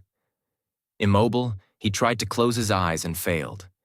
His dead wife and child were the only things he saw. Them and their blood. I did it. Grief and anger rose within him. He seized the latter until a rage boiled within him. With it came mobility. I did it! Though no one was there to hear him, Jerrick screamed the words over and over.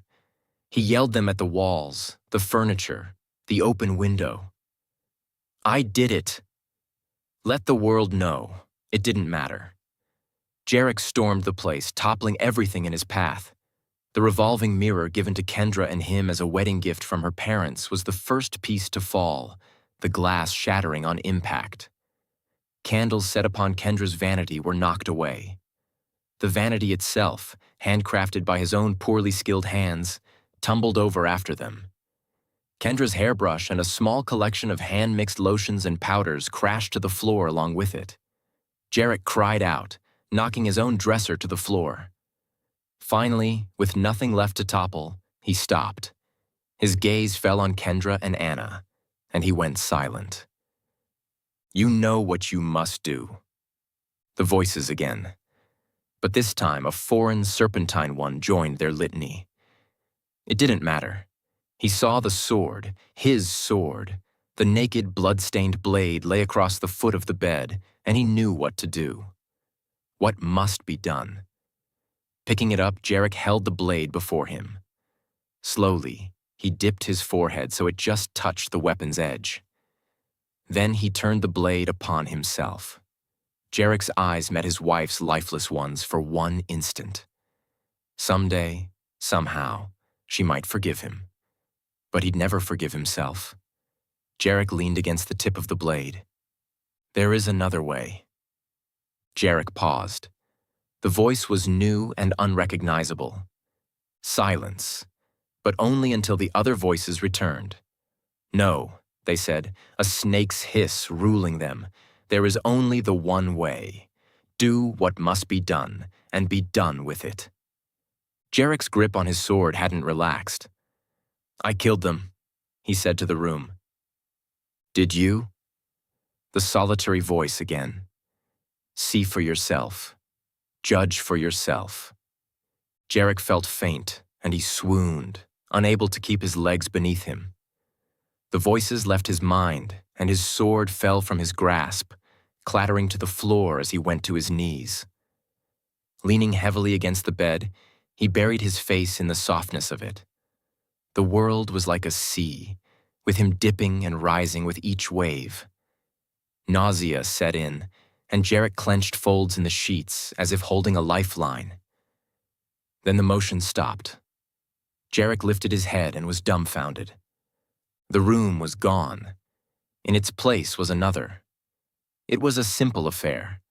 A small dresser and foot chest to one side, and a bed whose sheets Jerrick continued to clench. There was a woman in the bed. Jerrick did not recognize her lifeless face. The room shimmered, and Jerrick braced himself for another wave of nausea, but the effect lasted only a moment. When it faded, Jerrick was not alone. At one side of the bed stood his father. Jerrick had been a child of 6 when the man had abandoned him. Still, he recognized the hard, chiseled face, elegant mustache, and steel-gray eyes.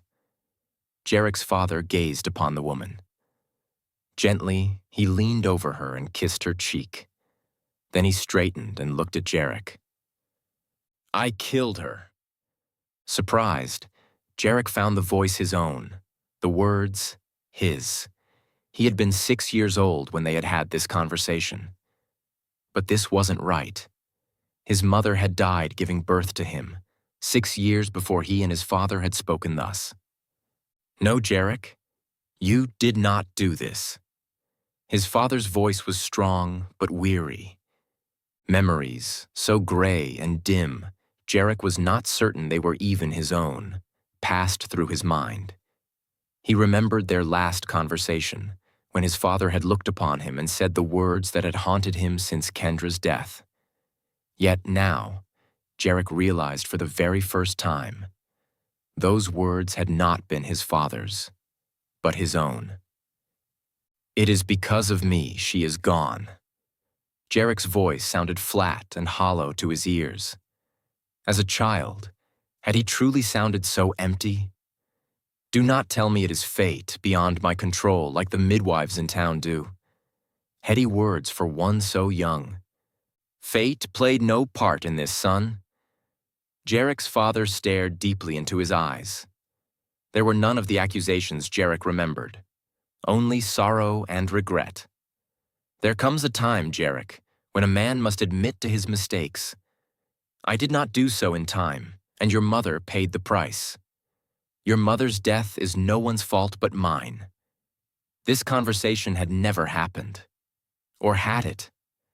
The words sounded so familiar, but their memory was like reading tattered and torn paper, some of them sounding more familiar than others.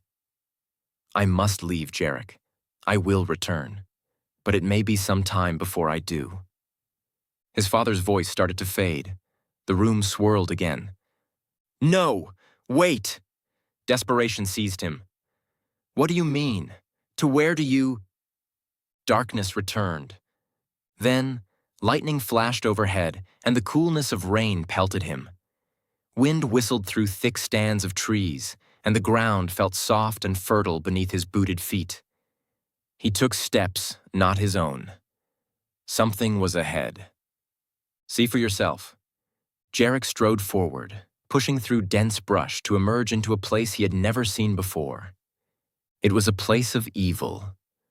A grove surrounded by elms and oaks, the ground rising so it peaked at its center. There, at the grove's cusp, was a flat, jagged rock. Lying atop it was a woman, bound and screaming. Another, wrapped in dark robes, hunched over her with arms raised high. Through the howl of the wind, Jerrick heard chanting. Witchcraft! There was no hesitation as Jerrick ran toward them. Somehow, a knife appeared in his throwing hand. Seconds later, he was close enough to see the prone woman writhing against her bonds in a futile struggle while, above her, the hooded figure gesticulated and flailed arms too thin to be a man's. Then, abruptly, the chanting ceased. The witch's hands, withered and dry from age, reached down to pull away her captive's clothing, revealing a belly swollen with life. A scream filled the grove as both hands gripped the woman's stomach tight. Then the chanting began anew. The witch paid no attention to Jerrick's approach. Confused but cognizant of the helpless woman's need, Jerrick acted. The knife left his hand in a practiced motion, hurling end over end to sink into the witch's chest. She fell back from the impact, releasing her captive. Then, her chanting silenced. She collapsed to the other side of the great rock. Jerrick made his way up the remainder of the slope, stopping when he reached the bound woman.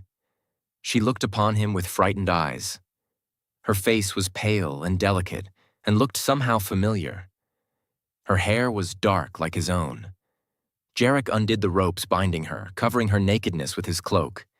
Then, taking her hand, he knelt. I fear I am too late. Jerrick bowed his head, unable to meet the woman's stare. Oh, Jerrick. The woman's voice was familiar. Jerrick looked up and his breath was taken away. Kendra? The auburn hair and chestnut eyes were hers. Jerrick struggled to sift through a jumble of words. How is this possible? Judge for yourself. Again, the voice. Jerrick ignored it. He squeezed his wife's hand tighter, one hand smoothing the tresses from her forehead. She smiled a weak, slight smile, but one which set his heart ablaze. A shadow fell over her, and the witch was there once more. Impossibly, the knife remained embedded in her chest. With a howl, she leaped up, smothering both Jerrick and Kendra in a swaddling of black robes.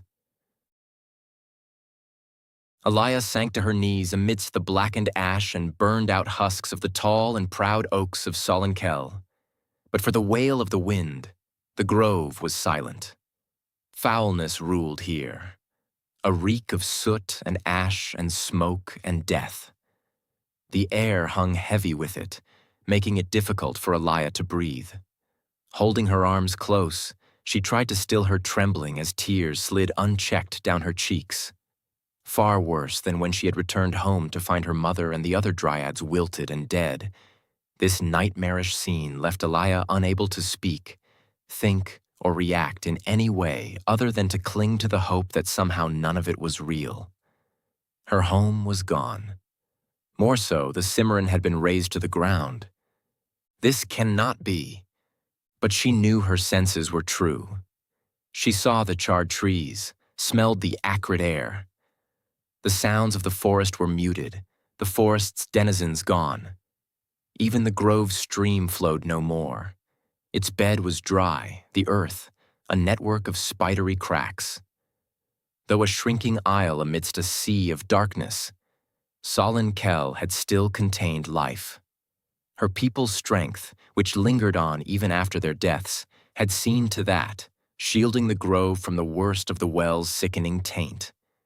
It should have been months, perhaps years, before this came to pass. What is this, then? The future? Aliyah closed her eyes, steadying her breathing as she tried to remember how she had gotten here. She had been in the cavern with Jerrick and the others. The well of darkness had been just ahead. She remembered ascending the steps leading up to it, then nothing. She opened her eyes. Nothing made sense. Nothing had since her return. The woman who had left the Simmaron behind was not the same one who returned. Just as the forest had changed, so had she. Only when she had learned of her family's demise did she realize just how much. Initial grief had quickly given way to a newfound sense of rage, and she swore revenge on whoever had murdered her ilk. Delbin Kinkid told Elia of the witch and the well, but not of the person truly responsible for unleashing both upon the Simmaron. The archdruid had not told her of Ivar, eldest of the elders. If not for him, the witch would never have found the well of darkness. If not for him, her mother and the others would still be alive. Elia looked upon the forest and all Ivar had done, and anger and rage mounted. The wind blew in a fierce gust, whipping Elia's hair all around her face, blinding her. Parting the strands from her eyes, Elia found her thoughts become reality, as Ivar was there before her. Clad in simple patroller leathers, he was unarmed. Arms hung at his sides, and his shoulders had none of their usual proud bearing. His eyes spoke of sadness and regret. Elia was moved by none of it. She looked upon him with distaste, seeing in him an outlet for the emotions threatening to boil over within her. A club, a gnarled and blackened thing, was in her hand. Without thought, she used it, striking him across the cheek. It opened the skin, jarring his head to one side. Then she jabbed the knotted end into his stomach, doubling him over. Despite the force of her blows, Ivar remained silent, crying out neither in pain nor for mercy. Elia circled to one side, shoving the elder so he toppled to the ground. In obvious pain, he lay like that until Elia shouted for him to rise. His movements were mechanical and slow, but he managed to regain his feet just long enough for Elia to knock him back to the ground. "Get up!" Ivar, like an automaton, rose on unsteady legs.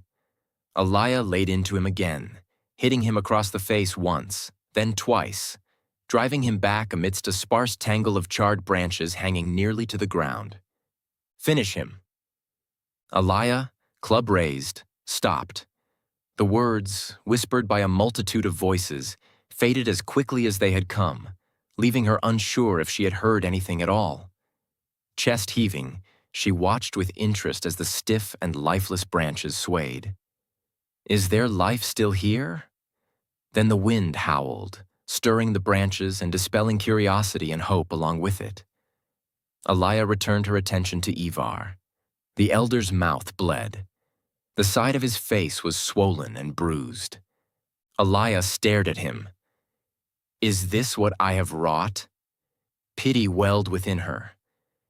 Is this what I have become? Finish him, sister. Elia spun around, fully expecting to find herself surrounded. Who's there? Show yourself. Has it been so long you no longer recognize us? Perhaps another form shall suit your senses better. Elia gasped, taking a step back as one by one dryads, members of her family, emerged from blackened tree husks. There was a pushing at the bark from the inside, a bulge, and then they were there. Stooped and twisted, they were pale shadows of their former selves.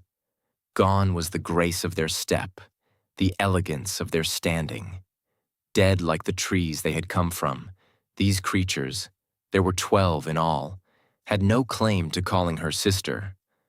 Smooth, green skin hung rotting from desiccated bones. Lustrous emerald hair was blackened and missing in tufts. And supple hands were stained with blood, red blood, which was not their own. With shambling gaits, they encircled Ivar, leaving a place in their ring for Elia, so their number was now 13. Their stench, the stench of the dead, nearly caused Elia to retch. One of them, Elia did not recognize her for the rot of her face, motioned for the half-dryad to join them. Elia only looked on in horror. They closed on Ivar, who backed away from one only to find himself in the clutches of another. They shoved him, much as Elia had just done, smacking him hard with skeletal hands, forcing him to stagger into the waiting arms of another. Elia squeezed her eyes shut for a moment, then opened them, half expecting, hoping, that what she saw was illusion. But nothing had changed. Then, just for an instant, her eyes met those of Ivar, and she saw something in them which shook her. She had seen that look before while on her journeys. In what city, on what street corner, it mattered not. It was a pleading look of desperation, a cry for help. "Leave him alone!" Alaya's voice was weak and barely heard. She wanted revenge, but not at this cost. She repeated herself, louder this time. Several of the dead dryads looked her way. "Leave him?" "Come, sister," they said, a serpentine hiss amongst them now. "This is the time for vengeance. Strike back at the one who took us from you. Strike back and feel whole again." Whole? Alaya remembered the cities and the bullies and braggarts who ruled their streets. Thieves, murderers, and brigands, all of them. "I am not like them." But revenge for the death of her family, called to her in a voice demanding satisfaction. "Come, sister, join us," they said, hissing the words. "Do not forget what he has done." Images came to her.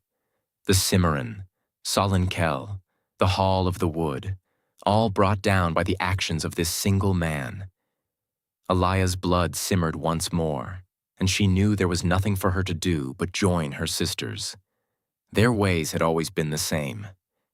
"Is there nothing left then?" The voice halted her, somehow diminishing the bloodlust roiling within her.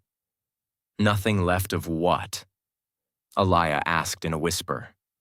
Sudden exhaustion hit her, and the world went silent save for the single voice. Alaya hung her head, not bothering to turn to address this newcomer. "Compassion. Forgiveness." Alaya sighed.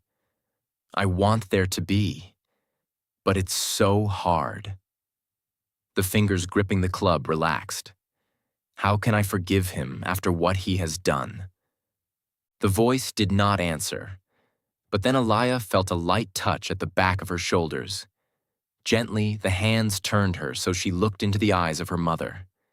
At the same time, the club fell from her grasp. Videa Dawn Oak was radiant, a shimmering light in a fog of dark. Tears came to Alaya's eyes as she embraced her, burying her face in her mother's emerald tresses. The smell of the forest clung to Videa. Alaya inhaled deeply. Losing herself in the memories the scent rekindled. Tender hands moved to stroke Alaya's head. "The path of revenge is a long and lonely one, my daughter." Her voice was cool and comforting, just as Alaya remembered it. "Once you start down it, there is no turning back." Alaya sighed and said nothing. "You must make a choice. Choose revenge and finish what you've started here. Choose forgiveness and begin anew." Alaya pushed herself back just enough so her eyes met those of her mother. "Begin anew alone? I don't know if I can. Without you and the others, I am alone." Videa smiled. "You will always have the forest. As sure as your name is Alaya, branch of the stars, you will never be alone." Her mother's hands fell from her. "Choose wisely, my daughter." Her body grew translucent, fading like morning mist. "No, mother, wait." Alaya's plea went unheeded as Videa Dawn Oak disappeared. Alaya was left staring into the dark of the forest, alone. The sounds of the world returned, and she once more heard the monsters who called themselves her kin having their fun with Ivar. Once again, they urged her to conjoin with them. Alaya took in a deep breath, wiping the tears from her eyes with the back of her hand.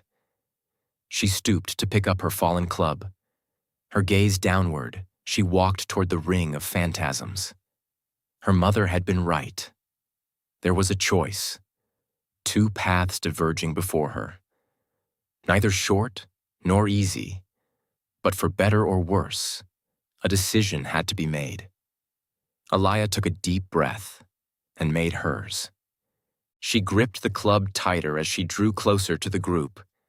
Standing at their center, arms held up to shield his face from his tormentors, was Ivar. His defenses were paltry.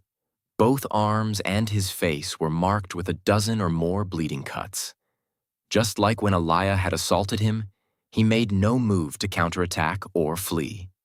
Spying Elia's approach, several of the dead dryad's eyes lit up. They waved grotesque hands her way, gesturing her forward. Yes, yes, come, sisters. Open a place for dear Elia. Let her hands strike the killing blow. Their line parted, allowing her to walk to the center of the ring they had formed around the elder. Stopping within easy range of him, Elia did not raise her weapon, but instead dropped it. Elia had thought for a time if she visited the same death upon the perpetrator of her mother's murder, then she might attain some sense of satisfaction. She realized now how wrong she had been. Nothing was going to bring her mother back to her, least of all more death. Now was the time for new beginnings and forgiveness. Ivar's face came out from behind his arms, allowing Elia's eyes to meet his. Despite the physical hurt he had endured, the look of regret and grief remained. Ivar knew what he had done. Such knowledge was punishment enough. Something unspoken passed between them, and Elia saw in his eyes the understanding that she had forgiven him. A terrible, high-pitched shrieking sounded all around them. Elia instinctively clasped hands to ears, trying to muffle out the sound. Her effort was in vain, though, her mind sent spinning as she spiraled to the ground. She kept her eyes fixed on the dryads who were not dryads, watching as they faded, but not like her mother had. Instead, they melted away. Already their legs were gone. They fought it every step of the way, clawing at the earth and wailing in protest. Looking to Elia, they beseeched her to help them. "Seek your revenge, sister. Slay the one who has harmed us." Elia didn't need to look for Ivar to know he was already gone. Elia closed her eyes. Gradually, the pleas and wailing subsided. As they did, Elia felt the last vestiges of her desire for revenge against the elder disappear. Opening her eyes, she wasn't surprised at all to find herself back in the temple of the well. Fear. It rose like bile at the back of Kara's throat, choking her as she backed away from her adversary. The Gaugath was hurting her, driving her deeper into the farthest recesses of the cavern. Kara knew this as surely as she knew there was nothing else to do about it. The ground was uneven and rough here, and she stumbled too often. Fear ruled her. Kara kept her jaw clamped. It was the only way to keep her teeth from chattering. The trembling in her limbs was more difficult to contain. Only by tensing her muscles and holding tight to her upraised sword and shield was she able to keep them steady. Still, the dread coursing through her had drained much of her body's strength, leaving only her diminishing resolve to keep her from shriveling into a simpering mass of cowardice. Cowardice. She repeated the word in her mind, hating it and herself, but knowing full well what it meant for her future as a knight, for her very life, if she let it consume her. Though Kara had participated in dozens of battles and trained to fight against such monsters as trolls and giants, none of those mirrored her current situation. Those times, she had fought alongside others, fellow knights, experienced soldiers, mercenaries. But here, she stood alone, bereft of allies and doomed unless she controlled her fear and did something. Indecision added fuel to her trepidation, and though cool air drifted in through her helmet's eye and breathing slits, the remainder of her body felt as if it baked within an oven. Sweat soaked her gambeson. Drops ran down her front, back, arms, and legs. Her breathing, already labored, grew more rapid. Once more, a voice inside her mind screamed at her to throw down her sword, tear off her armor, and run away before it was too late. Another voice, rising to drown out the first, told her escape was impossible, that surrendering herself to the goblin and hoping for a quick death was the only remaining option. Kara tried to shake both voices from her head, but it was no use. Without realizing it, she allowed her shield to droop, and the tip of her sword to fall. In that moment, the Gaugath struck. He kept his hammer in plain view the entire time while he forced Kara back, punctuating what fate he meant for her by methodically swatting his hammer's head into his open palm. But then, instead of letting it fall to his clawed hand, he cocked the weapon back, letting it swing from over his shoulder like the arm of a catapult. Kara watched that terrible hammer arcing toward her. The sight of it shook something within her, forcing her mind back to alertness. She realized the Gaugath had trapped her, corralling her so that a wall was at her back, and to either side, an insurmountable screen of stalagmites. No time to think. Kara reacted by instinct alone. Her shield was useless.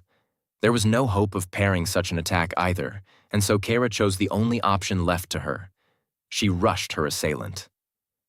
With no time to position sword or shield, her entire effort went into avoiding the killing blow hurtling toward her. Just as she closed with her enemy, she felt and heard the impact behind her, and she knew she had escaped the hammer's touch. Hot breath and a nauseating scent greeted her as she found herself face to face with the Gaugath, whose swing had hunched him forward. Kara struggled to raise her sword, but the weapon was knocked aside. Then the Gaugath struck, wrapping her with a backhanded swipe so forceful it hurled her into the air and up and over one of the stalagmite walls. The cavern became a spinning haze of jade as Kara cried out. Her shield had taken the brunt of the blow.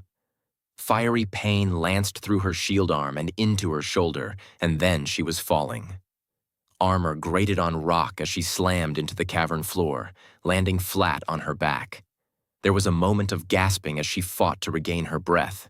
Then her training took hold. Though her armor was heavy, it was not so awkward it prevented her from rising on her own, even when prostrate. She did so now, using her weapon arm for assistance. Somehow she had managed to hold on to her sword. Her other arm and shoulder were ablaze with pain. Heaving herself up, Kara scanned through blurred vision for the goblin. She spotted him not circumventing the wall he had just tossed her over, but leaping right over it. All 8 odd feet of him hung suspended in midair for an instant. Then he was falling, both feet aimed directly at her, ready to smash her back to the ground. Kara shook the fog from her mind and leaped away. An audible thump sounded behind her, but she dared not risk a glance back. Desperate, Kara ran. No act of cowardice this time. She knew what she was about and what she needed to do. Heavy footfalls sounded behind her, Nor's cadence suggesting he was in no hurry. Somewhere in a distant part of the cavern, Kara heard the echoes of a reptilian chant. Time was running out for Holly. Kara slowed her pace, catching a quick glimpse of the Gaugath's shadowed form from over her shoulder. Like a harbinger of doom, he advanced slowly, his hammer dangling at his side as he flashed her a wide grin full of jagged teeth. Kara shuddered, knowing full well his kind's reputation as omnivores. Stumbling, Kara skirted stalagmites grown thick over time. Her shield arm and shoulder, no longer in pain, had gone numb.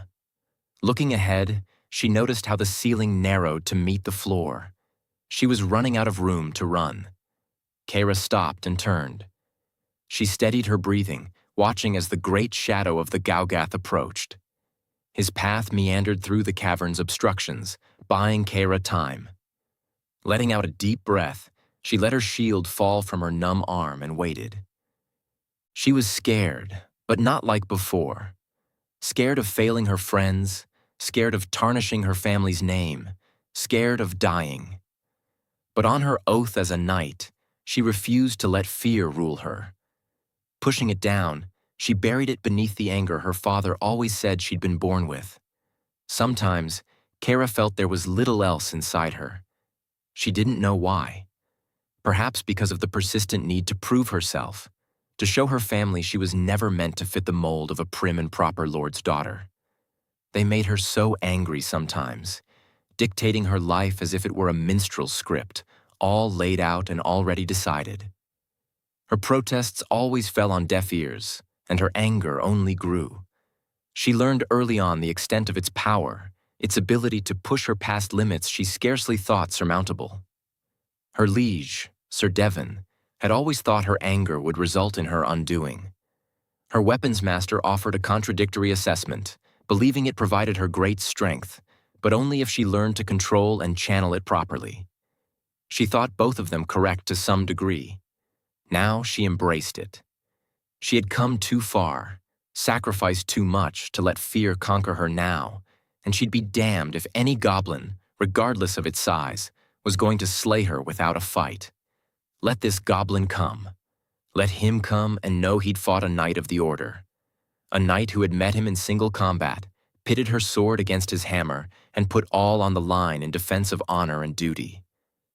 Kayra's limbs quivered anew, this time from the berserk fury building within her. The Gaugath remained a good 10 paces away still. Removing her helmet, Kayra tossed it aside and shook the sweat from her brow. She positioned herself between and just behind two massive stalagmites towering even higher than the Gaugath. She made an effort to control her ragged breathing, but the furious pounding of her heart made it difficult. The Gaugath was only a handful of steps away now. Kayra raised her sword, the blade glimmering in the cavern's glow like the magic swords of Holly's tales. Then the Gaugath was on her. Limited by the narrow space created by the twin stalagmite formation, the Gaugath's hammer stroke was short and ineffective. Kayra took advantage, scoring a hit on her adversary's leg before his hammer came back around. When it did, Kayra had already retreated out of range.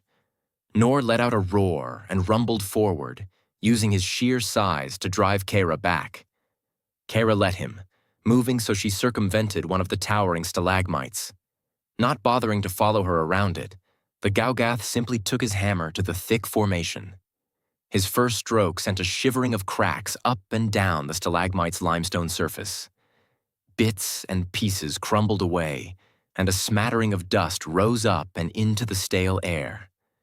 His second blow sent shards and chunks of the rock sailing. In that instant, Kayra completed her circumvention and attacked him from behind. She came in quickly, stabbing into the goblin's leg once more. Her thrust was shallow. Even still, the jab drew blood and another enraged howl from its victim. Before the wounded goblin retaliated, Kayra's sword whipped up to slash across his side. The razor-edged blade sliced leather hide, fur, and flesh alike before Kayra stepped away. Incensed, Nor snarled a challenge and, despite his wounded leg, leaped toward Kayra. He raised his hammer high above his head while still in mid-air, the tip of it just scraping the craggy ceiling and knocking loose a multitude of dagger-like stalactites before both Gaugath and hammer landed hard on the ground. Kayra, sidestepping the attack, was nearly knocked from her feet as the goblin's impact sent tremors through the floor. She maintained her balance, though, recovering enough to come within striking distance. But the Gaugath slashed a backhanded, bear-like paw at her, driving her back. Kayra heard the tips of his claws scrape across her armor, and then she was out of range.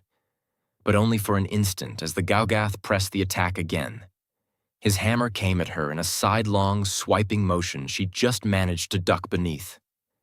Coming up within the arc of his weapon, she drove her sword at him. The Gaugath, fearful of the blade's sting, backpedaled away, using the haft of his hammer to block several blows meant for his midsection. Kayra surrendered the advantage almost immediately, forced back by the sheer size of the goblin as he renewed his assault. Somewhere in the distance, nearly forgotten, the witch's chanting was reaching a crescendo. Kayra needed to act now. Then, as she looked to the cavern's ceiling, an idea struck her. She avoided a blow which instead struck a stalagmite, halving the structure and sending chips of limestone flying everywhere. The resulting dust acted as camouflage as she slipped away. Her ruse was short-lived, as the goblin spotted her and pursued. She ran back toward the twin stalagmites where her stand had started, probing the floor for her salvation. Then she saw it. Stooping, she let go of her sword and picked up her shield. Behind her, the pounding of the floor told her the Galgath was close. No time. Holding tight to her shield, she spun around and let it fly toward the ceiling. Just as she did, the Galgath sent his hammer at her. She saw the initial arc of the Galgath's swing, but not the hammer's head as it glanced from her shoulder, spinning her around like a child's top. Her shoulder blazed with pain, and so many stars spun across her vision, she was momentarily blinded by their brilliance. The next thing she knew, she was laid out on the floor. The darkness of unconsciousness rose up. She might have welcomed it, if not for the laughter sounding from somewhere above. Blinking back the dark, Kara rolled to her side, seeing the outline of the Galgath towering over her and the glint of her shield lying just behind him. If the shield had knocked free any of the stalactites, none had found a home in him. Kara managed to push herself to her knees. Somehow, her hand found her sword. She tried lifting the weapon, but it was a futile effort, and the blade fell back to the ground with a clang. Another spate of raucous laughter sounded from the Galgath. Kara looked up, locking her blurred vision with the Galgath's. The goblin's laughter faded. "Time to die, knight." Kara scarcely heard the words through the ringing in her ears. Understanding was unnecessary. Kara knew what the Galgath intended. In affirmation, she watched as he lifted his hammer high. One last blow to pulverize armor, flesh, and bone. Death. An ending. Her ending. Not while I still draw breath. The hammer was so far back the Galgath's elbows pointed ceilingward, leaving the Galgath completely exposed to attack. Kara's eyes never left the Galgath's. She gathered every bit of strength remaining, funneling everything into one last effort. The goblin's eyes were telling. When she saw the delight in them, which told her his hammer was about to fall, she raised her sword and lunged forward. Her head swam, her dazed vision showing 3 enemies. She hoped she aimed for the right one. Thrusting, she felt her blade sink home. The sword plunged upward through thick hair, skin, muscle, and fat into the Galgath's chest. Kara didn't see the Galgath's eyes go wide in surprise, nor did she see them dim until only a dead stare remained. She somehow rose, stumbling away as she watched his ponderous bulk sway for the slightest moment before toppling backward. The goblin crashed to the floor and did not rise again. Kara sighed in relief, the only gesture of triumph she was able to summon. She had faced the Galgath and her fear and won. The honor of the battle was hers. Behind her, the witch chanted on. Holly and the others still needed her. Her sword, embedded deep in its victim's body, was beyond her strength to remove. She left it. Dizzy and weak, she stumbled back through the forest of stalagmites. Chapter 21. Endings. Murik entered the cave, his person ablaze with magic. His staff glowed like the very sun, his body suffused with fire. Gone was his limp, healed by the potion drawn from the witch's stock of components and concocted under Ushar's guidance. The potion had done far more than just heal his leg, though. He felt more alive than ever, energized with power previously unknown. This power had its price. No witch's potion was ever a cure-all, but Murik saved consideration of such things for later. Now it was enough to have one more chance against his enemy. Midway along the torchlit path, and just as the sacrificial dais came into view, Murik stopped. He spotted Alaya Starbow and Kara at the lowermost steps. Alaya knelt over something or someone, while Kara stood, the knight's gaze fixed upward at Ceres's circle of power. Gray and shifting like mist, it formed a wall of energy about the entirety of the dais. Sequestered behind that impenetrable barrier was the witch, the sound of her chanting echoing from the cavern walls. The ritual whereby Ceres joined the power of the well of darkness with her own was not complete yet. There was still time. Murik strode toward the 2 women, both seeming apprehensive at his approach. He moved close enough to be heard, and that was all. Gesturing at Jerrick, who lay unconscious upon the floor, he asked, "What has happened?" Alaya stood. "The witch left a trap for us. Only myself and Jerrick were afflicted. Its effects wore off on me." Alaya looked down at Jerrick and shook her head. "I have done all I can, but still he will not wake." Murik had felt the tingle of Sorcerer's trap when he first entered the chamber. It had been nothing to shrug its effects off. Now, Murik noted the soft glow of the talisman about Kyra's neck and guessed at the woman's own immunity. "He is not asleep," Murik said. "Though to him it may seem so. There is nothing any of us can do for him." Murik shifted his gaze to the witch's magical barrier. Sorceress thinks herself invulnerable behind her circle. Kara's gaze joined his. "Can you get us through it?" she asked, holding up Jerrick's hunting knife. The topmost section of the blade was missing, a black, jagged line marking the separation. "Our own attempts have not been successful." She let the weapon fall to the floor. Her shield, helmet, and sword were all missing. Limestone dust and sweat marked her forehead and cheeks, and her hair had come mostly unbraided and hung haphazardly about her shoulders. "She has the druid stones," Alaya said matter-of-factly. The witch had scooped them up when Kara dropped them. "And Holly," Kara added. Murik nodded. "Never mind the gemstones of Moran. Sealing off the well is the least of our worries now." Above them, the witch chanted on. It was only a matter of time before she completed her ritual.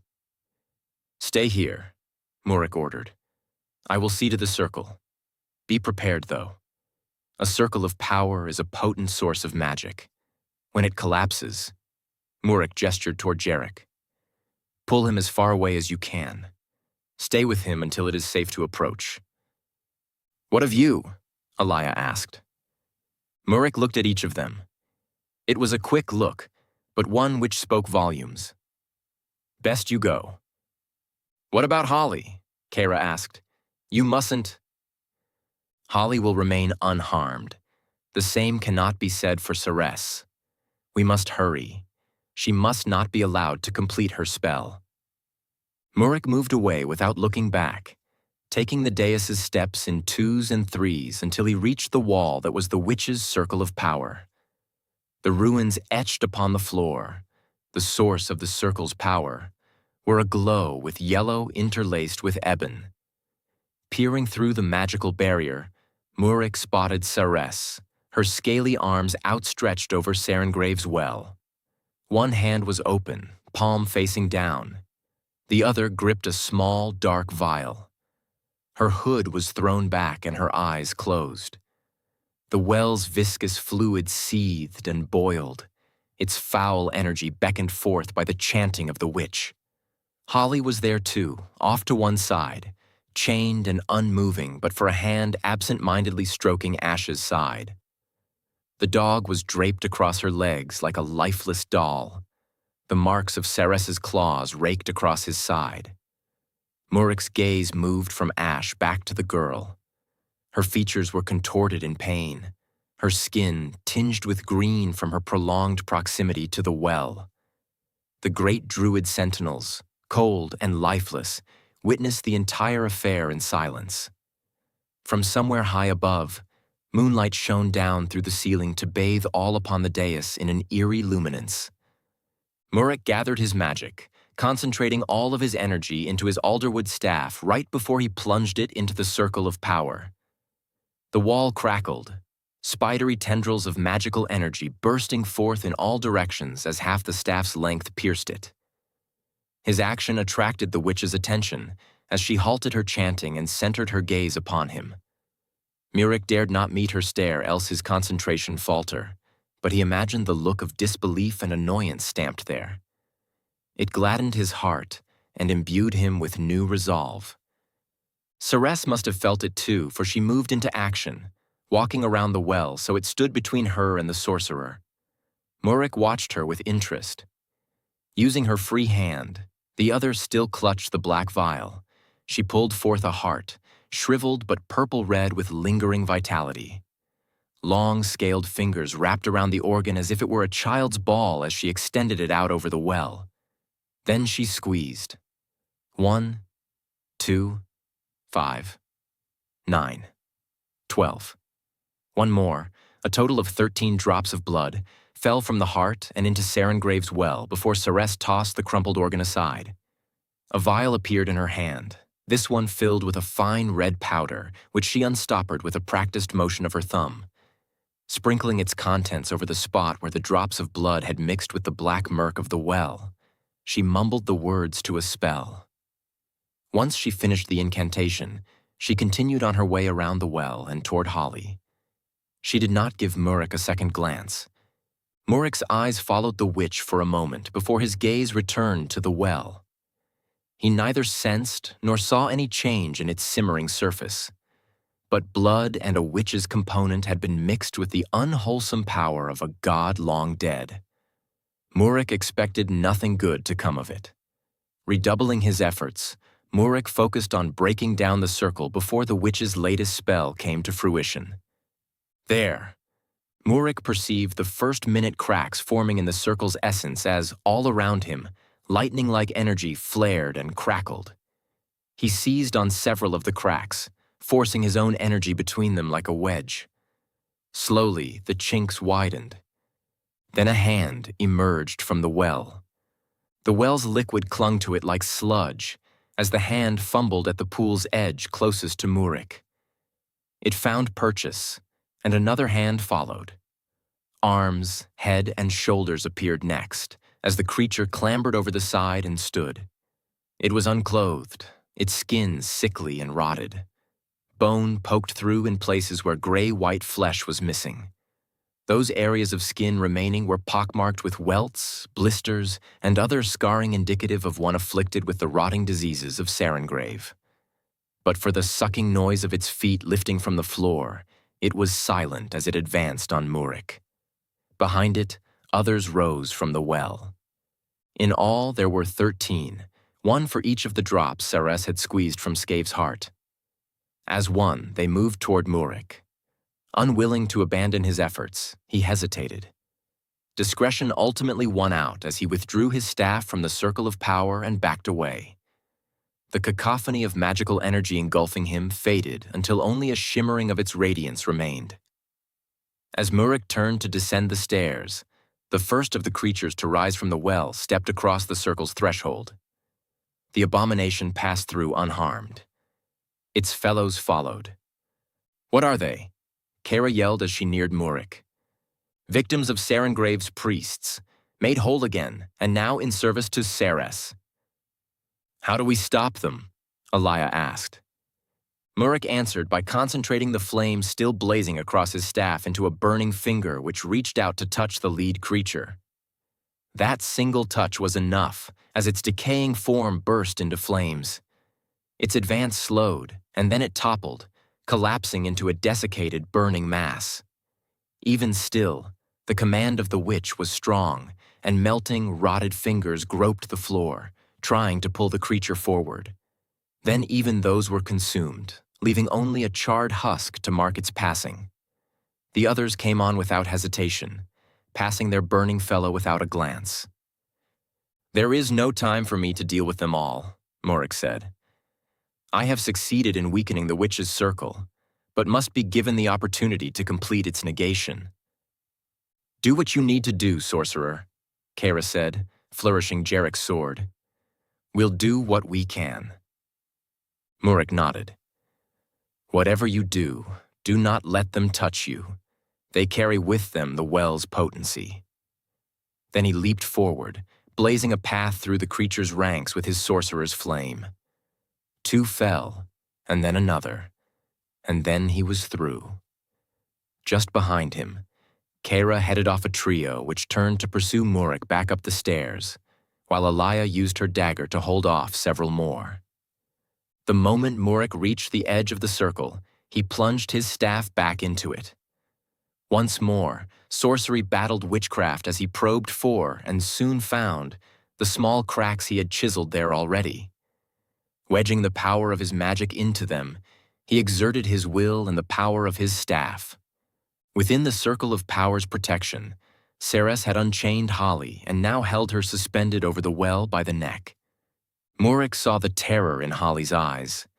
Though she struggled, choking out pleas for her life, her resistance was ineffectual, her words falling on deaf ears. The witch said nothing as her other hand, still clenching the black vial, came up and then poured the vial's contents into the well of darkness. There was no immediate effect as she tossed the empty vial aside and pulled a curved dagger from her robes. She held the blade to Holly's throat. Murik was driven into a fury. He attacked the circle, pouring every last bit of his strength into his effort. His magic grew so bright it obscured his vision. Shutting his eyes, he sensed the small cracks widening into chinks and then fissures. One last push, and then he had it. The circle shattered, and all around him, the world exploded.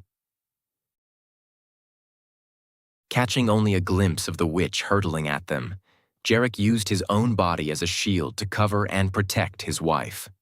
The witch landed on his back, her unwashed stench overwhelming his senses as her nails raked his skin. Jerrick threw an elbow at her, knocking her aside enough for him to stand right before she was on him again. A fist across the jaw knocked her back.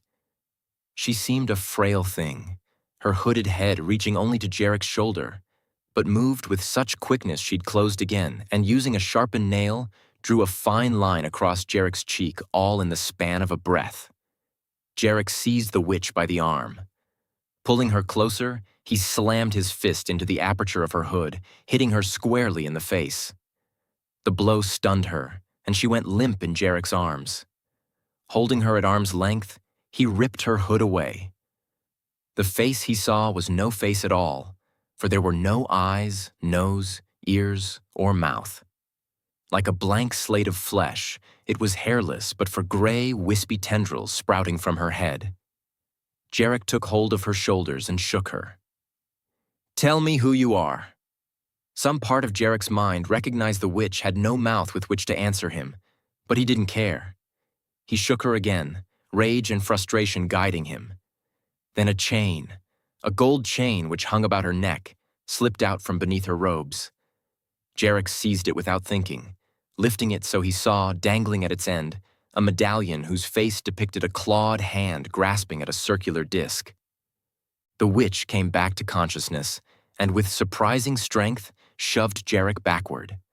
Still holding firm to the medallion's chain, it ripped free from her neck. If the woman had eyes or a mouth, Jerrick imagined both opened in horror, for as the medallion separated from her, her body was rocked by a fit of spasms. She stumbled away, tripped, and tumbled down the grove slope. Arms and legs kicked out as her body flopped end over end. Finally, the mass of robes came to a stop and moved no more. The medallion dangled from Jerrick's grasp. He lifted it to eye level. The symbol, a clawed hand grasping a solid disc, was unfamiliar. Jerrick dropped his arm to his side. Looking to the night sky, he thought of the voice which earlier had prompted him to learn more. Then, holding the medallion up again, he thought of his father. The world swirled again, and Jerrick, too weak, collapsed. Darkness and light became one.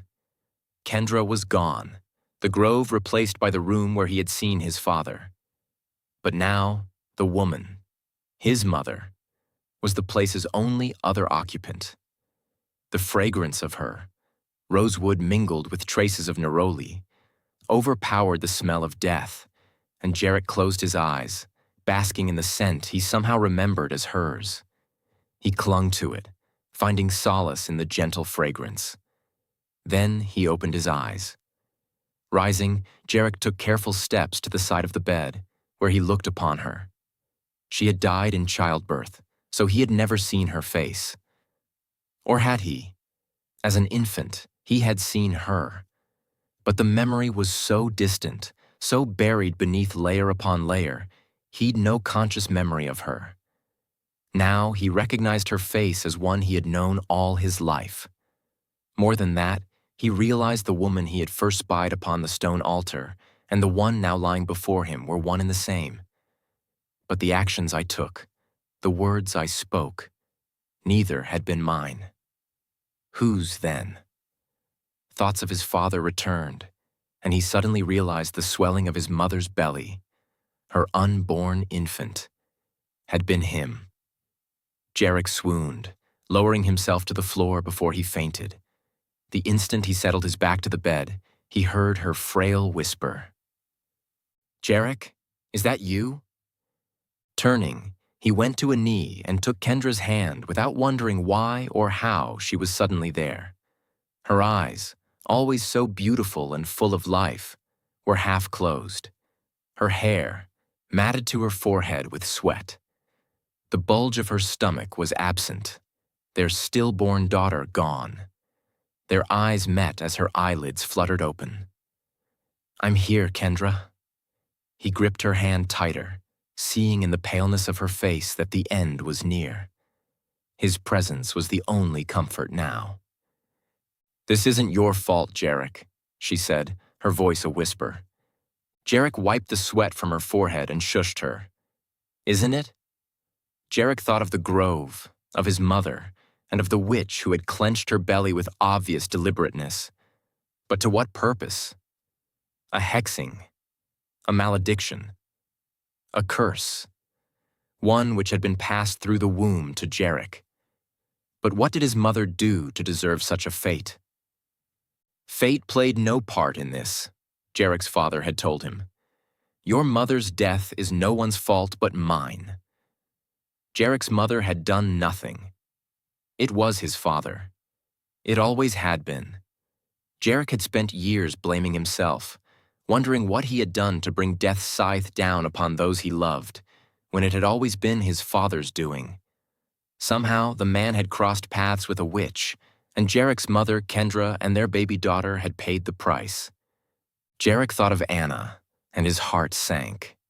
He had spent 2 years trying to share the blame for his wife's death with an infant who had never enjoyed so much as a moment of life, all because he had thought his father had done the same to him. Jerrick sank his head into the blankets, unable to stomach the guilt.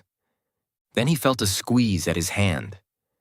Lifting his head, he stared into his wife's eyes. "None of it is your fault, Jerrick." Jerrick reached out to stroke her hair. "Then why do I still feel it is?" He kept his thoughts to himself, smiling slightly. Then, as Jerrick clasped the chain of the witch's medallion tighter, his smile faded. Questions, and never enough answers. Jerrick was sick and tired of them. Just once, he wanted his questions answered. Jerrick felt the trembling first, then shock washed over him. It was deafening, like a clap of thunder, and the room quaked from the force of it. Furniture, upright once more, tumbled, and the bed lifted from the floor, hurling Kendra's body into the air. Jerrick flung himself at her, reaching out and catching her and just managing to bring them both back down to the mattress, unharmed, as the bed fell back to the floor. Jerrick took hold of the headboard with one hand as the bed lifted again. As if caught in an ocean swell, it rose up and, with a crack, smashed back down. Only Jerrick's grip kept them grounded. The room shook again, blinding light, emerald light, flaring up all around them. Jerrick buried Kendra's face in his chest, using his arm to shield his eyes from the light's brilliance. "Kendra, come." Cradling his wife in his arms, Jerrick made to rise. "We must leave. I will carry." Jerrick took one look at Kendra's face and stopped. It was too late. Jerrick raised his hand to her cheek, hesitating to touch her for fear of confirming what his eyes already told him. Then he did touch her, running his finger along her cheek in gentle brushes and feeling the coldness of death there. Jerrick leaned back with her still in his embrace, pulling the blankets close and wrapping their warmth about the both of them. Then Kendra's body began to fade. "No." Jerrick held her tighter. "Stay." His wish went unheeded as she continued to dissipate. Stay. His hands fumbled for her, but it was no use. He cried out again, but then she was gone. Jerrick shot up, rising and feeling the cold chain of the witch's medallion wrapped about his wrist. Untangling it, he looked at it one more time. Then he hurled it from him. The room was gone. There remained only shadow now, and the medallion sailed through the air and disappeared into the dark. Lightning flashed, and Jerrick was back in the starlit grove where a witch whose identity remained unknown had cast a dark curse upon his mother. The hillock with the altar stone rose up ahead. Lightning changed the scene again, showing him the cavern he had never left, the hill replaced by the raised platform of the Well of Darkness. He walked toward it. Somehow his bow and several arrows were clutched in one hand. Jerrick knocked one as he passed Kara and then Elia, both lying unconscious upon the floor without a glance. Charred heaps of something littered the space around them. Jerrick reached the foot of the steps, finding Murik similarly comatose. The Esler lay on his back, his arms and legs spread wide, as if he had been hurled down from above. As Jerrick stopped next to the sorcerer, he peered toward the druid sentinels and saw the witch shamble into view from behind one of them. She was a mass of burned reptilian flesh and smoking robes. One hand clutched a curved knife, whose blade glimmered in the emerald light of the cavern. Jerrick stood transfixed for a moment, watching as the witch leaned over to pick something up. She straightened, and Jerrick saw Holly, disheveled and distraught, gripped at the collar by the witch. Though the girl beat at her captor with both fists, her struggles were ineffective. The witch moved the blade to her throat. Jerrick held his bow up, drawing the string back to his ear. The motion was natural and quick, and he had only to aim the arrow's head before he let it fly. The missile took the witch in her weapon's arm, piercing flesh and bone and lodging fast. She recoiled from the sting, her blade clattering to the floor. There was a moment of surprise, and then she hurled Holly from her and turned to face Jerrick. Jerrick knocked and released another arrow, hitting the witch squarely in the chest. She stumbled back, but remained on her feet. Knocking another arrow, Jerrick took the first of the steps toward her. The witch, wounded and stunned, swayed. She took one step toward Jerrick, but no other. Before Jerrick loosed another arrow, a chain materialized from behind her. It rose over the witch's head, looping around her neck once and then twice, before the metal loops grew taut. Jerrick saw her eyes go wide as her feet shuffled backward, and then the back of her leg hit the edge of the well and she was falling, her arms flailing in circles. Weakened and stunned, with no tail to counterbalance her weight, the witch fell over the well's edge and into its brackish liquid. Jerrick took the remainder of the steps in threes, reaching the top in seconds. Walking between two of the massive statues, he saw Holly on her knees, both small hands holding tight to one end of a rusted chain whose length extended from one side of the well to the other. It sank in the middle, where it remained looped about the witch's neck. Jerrick peered over the edge. The well was empty, a cup-shaped pool filled only with blackened scythery bones laid out in perfect order. Robes, pouches of components, and even flesh and his own arrows had been disintegrated away to nothingness. All had happened in an instant, with not a single sound to mark the occurrence. "It was what?"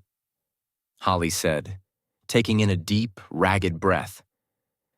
"It was what he told me to do." He said, "The stones." Jerrick saw them then. 4 gemstones, the druid stones, lying near the witch, the pouch containing them dissolved away just as everything else had been. No longer emerald green, they were a drab black and no longer reflected light at all. Jerrick's eyes drifted back to the witch's bones. Then he saw that the well had not claimed everything. A slender chain lay across and between the witch's ribcage. Probing with one end of his bow, Jerrick lifted it and the medallion at its end. A clawed hand reaching out, grasping at the moon. Jerrick just stared at it, not reacting as he let the chain slide back down. He didn't know long he stared at the witch's bones and the amulet before Murick appeared at his side, the wizard leaning heavily on his staff, but all in one piece. Just as Jerrick had done, Murick leaned over the well's edge, nearly tumbling over it if not for Jerrick's steadying arm, to study what remained of his nemesis. He looked at Jerrick, then back at the witch. "It is done, then." Murick let out a deep breath and looked away. Spotting Holly tending to a wounded ash, the Essler moved to assist. Jerrick stayed where he was. More questions, and never enough answers. He shook his head, uncertain how to feel or what to do. Then he turned to see both Kara and Elia ascending the stairs. The two women navigated the steps slowly. Without each other to lean on, they each might topple to the floor. Jerrick met them halfway, helping them to the top. When Kara's gaze lighted upon Holly, the knight bolted from Jerrick's grasp. Nearly shoving Murick aside, she embraced her friend in earnest. Meanwhile, Jerrick led Elia to the well, where the half-dryad saw for herself the outcome of their efforts. Elia faltered in Jerrick's grasp, and he tightened his grip around her waist, else she sank to the ground. Then she turned, burying her face in his chest. He held her close, hoping she'd gained a modicum of peace. He knew he had not. Chapter 22. Invaders. They returned to a different hall than the one they'd first arrived at. No longer deserted, the place bustled with preparations for war. Ivar, who saw them as soon as they emerged from the woods, greeted them with open arms. Wearing patroller leathers now, the elder possessed a renewed sense of strength about him.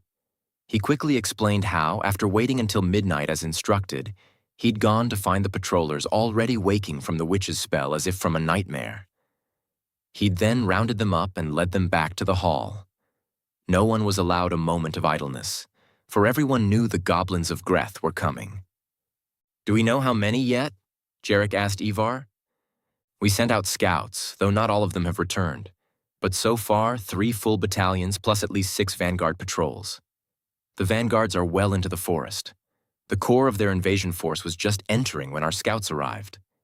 Inside and out, patrollers busied themselves donning armor and readying bows, swords, and axes.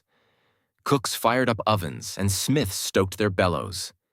A dozen recruits, caught up in the madness the same as everyone else, fletched arrows. Those who had answered the call and fallen victim to the witch's curse were there as well, reorienting themselves and helping as they could. Most were unwashed, unshaven, and still had the wild hair and hints in their faces and eyes of the creatures they had been, but they all shared in the resolve needed right now. While Murick accompanied Holly and Ash inside the hall, Kara remained close, listening in on Jerrick's conversation with Ivar. Only Elia, saying she needed more time to herself, hadn't returned to the hall with them. "Breakdown?" Kara asked. One of her arms was in a sling. She'd contribute to the upcoming battle, but not with her sword. Ivar let out a breath. 1,000 imps, a scattering of Greckles, maybe a few hundred Haraks, and at least 50 Gaugaths. 2 score or more artillery pieces. Who knows how many shamans? Hard to pick them out sometimes. Jerrick rolled those numbers around in his head. Sounds like they emptied Greth. "They very well might have," Ivar said. "That's not all. Lord Graal is leading them." "The meat peddler?" Jerrick said. "He must realize this is a once-in-a-lifetime opportunity. He's never had such an easy path to the hall before." Not only the hall, but Homewood as well. A quarter of their forces have split off at a fast march for the town. I've already sent a runner with instructions for the town's folk to begin evacuating. We can do little more, for we've no one to spare. We cannot allow the goblins to take the hall. They'd have the run of the forest if they did. We also cannot allow them to slaughter the people of Homewood, Kara said. Ivar stopped. Jerrick and Kara followed suit. "What do you propose, Dame Kara?" Ivar asked. "I ask this sincerely. I do not wish to fail the people of the Simmaron again, but I've simply not enough personnel to defend both places at once. Never before have we faced an invading army of this size. Kara studied the goings-on around them. Jerrick imagined the gears working in her mind. The gears spun quickly, for she answered right away. Abandon the hall. Ivar drew himself up. That is not either that or Homewood. You said it yourself. You can't defend both places. You'll have to abandon one. If it were up to me, I'd choose the hall. You've a solid stone structure, but no moat and no walls. You've not even a killing zone around it. The trees growing so close provide more cover for the enemy than anything else. This place is indefensible. At Homewood, we at least might have a chance. While Ivar mustered a rebuttal, Jerrick considered the knight's words. The thought of abandoning the hall had not occurred to him. Probably hadn't occurred to any of the patrollers, least of all Ivar. But there it was. He'd not deny the benefits of the strategy. Ivar was right. They hadn't the men to simultaneously defend both places. Not against an army of that size. As much as he hated to admit it, Jerrick knew Kara was right. He said as much to Ivar. But that doesn't mean we walk away without a fight. Ivar and Kara waited for him to explain. My suggestion is simple. We meet Lord Graal and his army head-on. That sounds like suicide to me, Kara said. I think perhaps we have different definitions of head-on. What I mean is we hit them hard, let them know we're here and enforce, then melt back into the woods. But not so fast they don't know which direction we went in. If we're a big enough pain in the arse to them, they'll send troops after us. The artillery will keep on for the hall, but if we can strip them down to just the barest amount of protection, then the siege engines become easy targets. Without them, we have a chance of saving the hall and maybe even Homewood. Ivar crossed his arms and nodded. Lord Graal may want to see the hall burn to the ground, but once he realizes the patrollers are still here, alive and well, he'll want to kill us as well. Your idea has merit. Kara agreed. As long as your patrollers don't find themselves trapped between Grail's two forces, the goblins already on their way to Homewood will probably be behind you by then. Jerrick scratched his chin. Hadn't thought of that. There's a solution to that problem, Kara said. Divide your forces further by sending a contingent to head off the enemy's vanguard before it reaches Homewood, or has the opportunity to turn around and become one end of the pincer. This may just work, Ivar said. I'll have to propose it to the others. Jerrick, will you stand by my side when I do? Of course, but you hardly need me to get the men rallied behind you. That remains to be seen. I have told the others everything. My tenure as eldest is coming to a close. Once this crisis is averted, I will step down. I have already informed the other elders of this, and they have agreed it is for the best. The others, I'm not sure what they think of me right now. You, on the other hand, are held in the highest regard. Before you'd even returned, your name and stories of how you'd slain the witch had already been bandied about. Jerrick shook his head. None of them were there, so how do they even know I delivered the killing stroke? It doesn't matter. They'll look to you for guidance and strength. If they think you're a hero, let them think it. Encourage it even. They need your strength right now. Jerrick found the whole notion discomforting, but he'd go along with whatever was needed if it helped. It turned out it more than helped, as the elders approved the plan by a wide margin only because, when asked, Jerrick backed every detail of the plan and went out of his way to stress the need for extreme action. With the plan approved, it fell to the company commanders to review the details. There were 3: Holtz Meritown, Boston the Quick, and Thomas Drake. While Jerrick knew each of them to varying degrees, he was most acquainted with Thomas, whom he'd trained alongside years ago. Thomas was closest to Jerrick's own age, which was probably a good 20 years younger than either Holtz or Boston, who were both grizzled patroller veterans. The immediate problem I see, Thomas said as he and the other 2 commanders, as well as Jerrick, Kara, and also Murik, gathered in an impromptu circle in front of the hall, is that Graal will push the siege weapons harder once we attack. This entire assault of his is for nothing if he can't destroy the hall. We may lead off a good portion of his goblins, but he won't leave the artillery with no defense at all. We'll need a third force whose sole purpose is to destroy those artillery pieces." "Maybe that isn't such a bad thing," Holt said, spitting. He'd a thick dab of chewing leaf inserted behind his lower lip. "The more they're split apart, the easier they are to pick off." "Yes," Murik said, "and the clearer each of our own force's purposes become. One group's mission is to draw away as many soldiers as they can from the main invasion force. The second's is to destroy the siege engines before they reach the hall. The third concentrates on destroying their advanced contingent already on its way to Homewood. Though I will help in any way I can, I volunteer my services to the second group. I've a few tricks up my sleeve for dealing with their artillery." "Right," Boston said. "That'll be my company's task." The patroller leveled a nod at the sorcerer. "Glad to have you." Holtz volunteered his squadrons for the chore of harrying the bulk of Grail's army and leading it away. That left the advanced contingent already on their way to the frontier town to Thomas. "My company has 4 squadrons ready for combat," Thomas said. Looking at Jerrick, he said, "I'd like you to take the fighting foxes. What do you say?"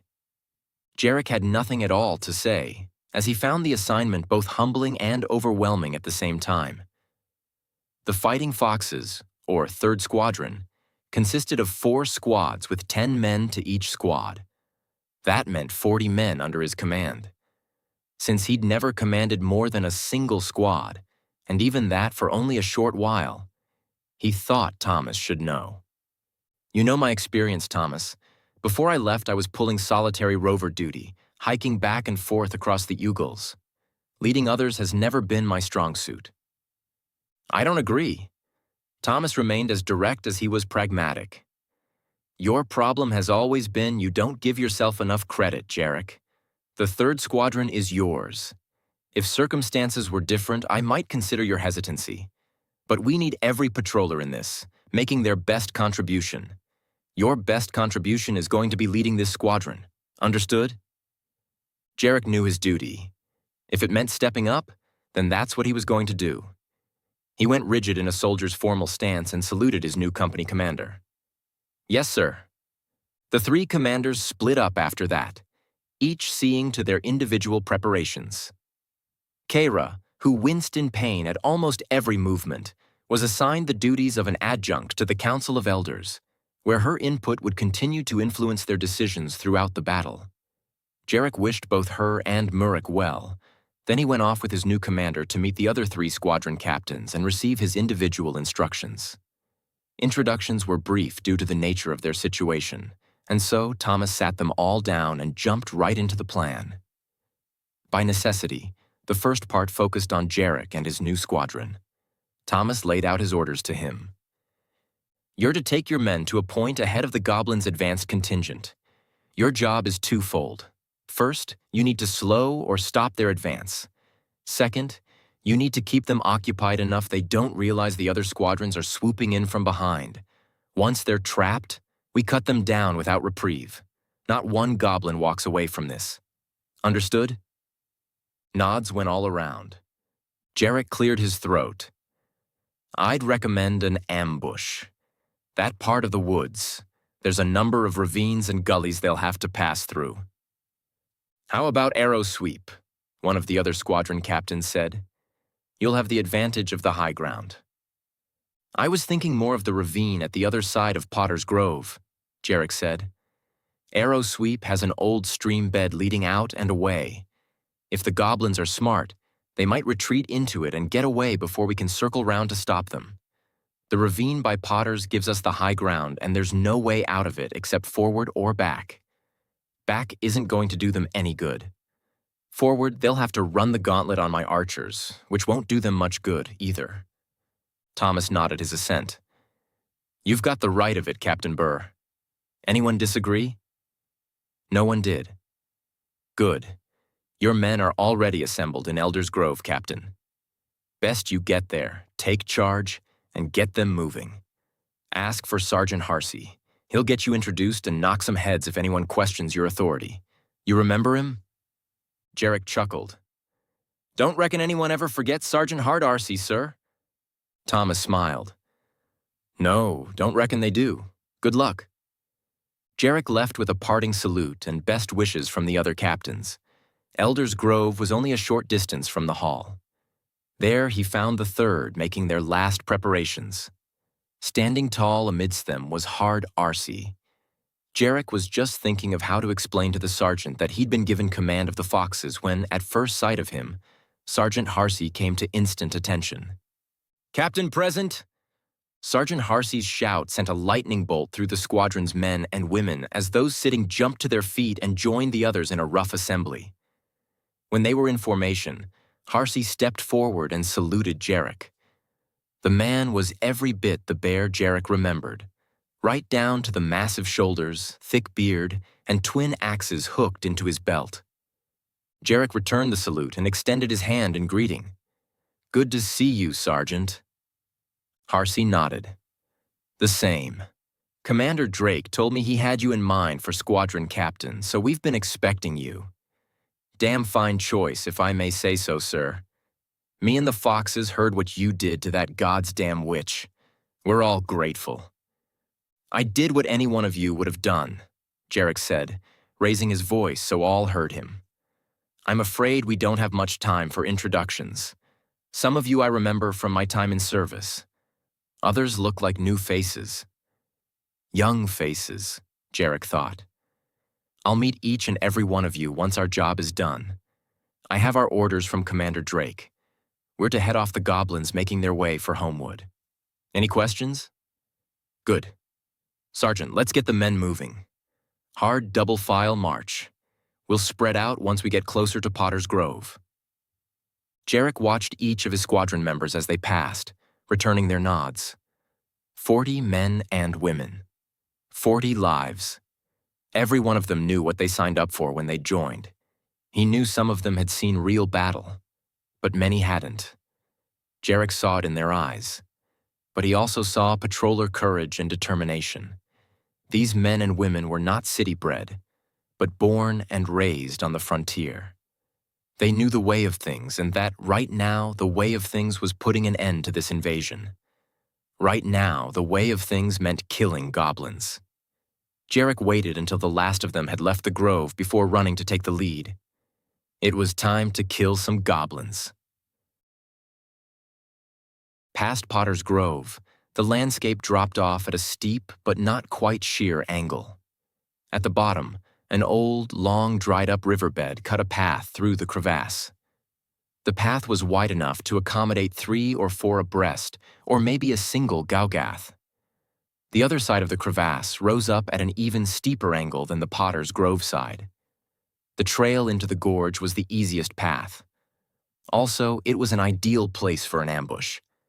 At the other side of the crevasse, Jerrick saw Arcee's signal. The sergeant's 2 squads were in place and ready. Jerrick looked over those he'd kept with him. They'd bows held ready with arrows placed in the ground before them. Knives, swords, and axes were within easy reach. Now they waited. The first goblins appeared more or less on schedule as Greckle scouts poofed into view. 2 noxious clouds of smoke melted away to reveal a pair of the annoying creatures at the bottom of the gorge. Neither seemed particularly interested in actually doing their jobs as scouts, as one found something on the ground and ate it while the other sat and cleaned its claws. The patrollers left them alone.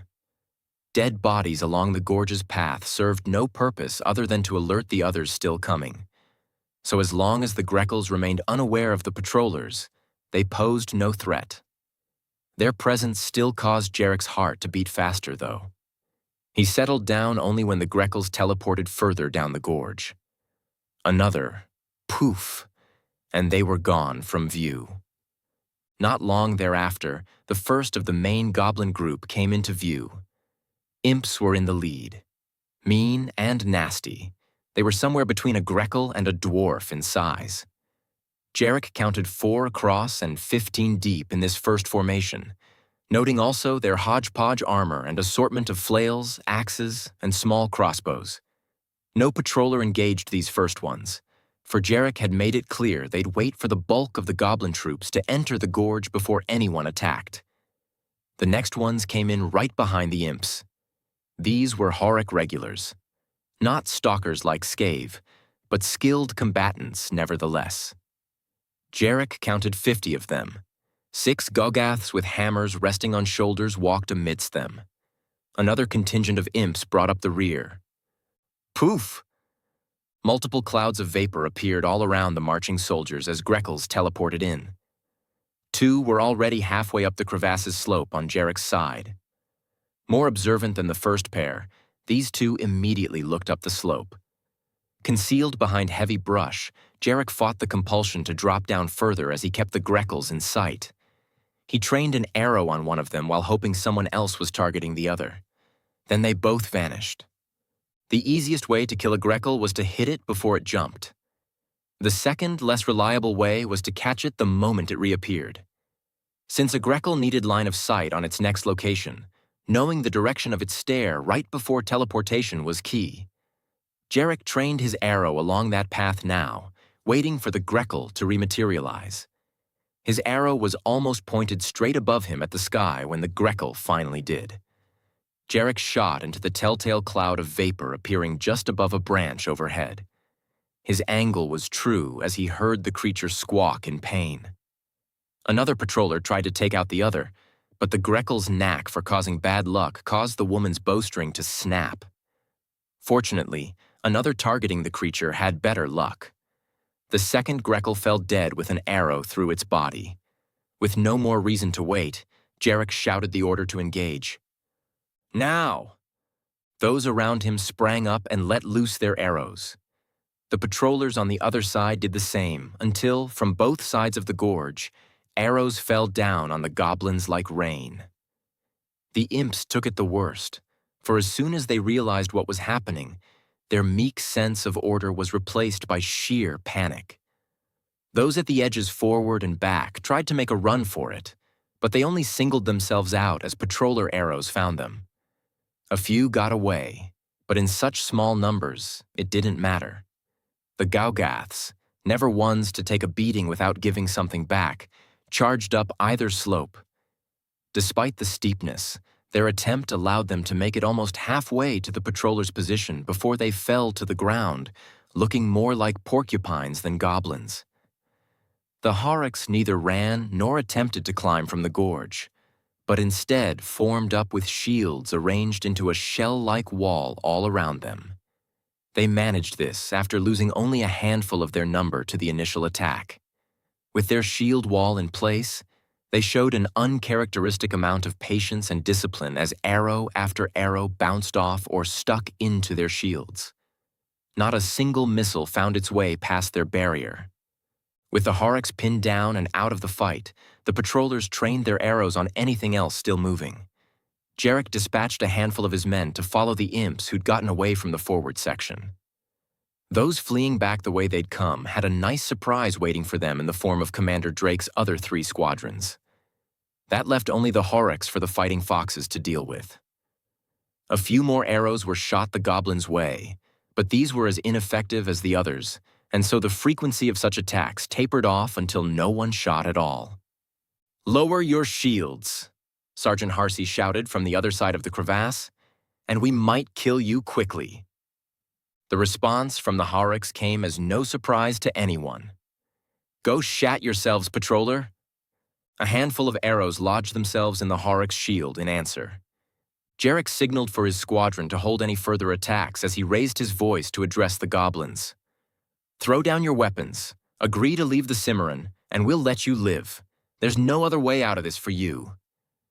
One of the women to Jerrick's right spoke so that only those closest heard. "Sir, I thought orders called for no mercy." She was right. Commander Drake's orders had been specific. Jerrick was all right with such orders most of the time, but not all the time. "We're not butchers," he said to the other, loud enough that others got the hint and passed the word down. "If they agree to surrender, we escort them from the forest. This is on me. None of you will face the company commander for this." Jerrick knew he might be facing the shortest appointment as a squadron captain in the history of the Patroller Corps. But he'd seen enough death of late. Given the opportunity to avoid more, he'd take it. Jerrick repeated his ultimatum.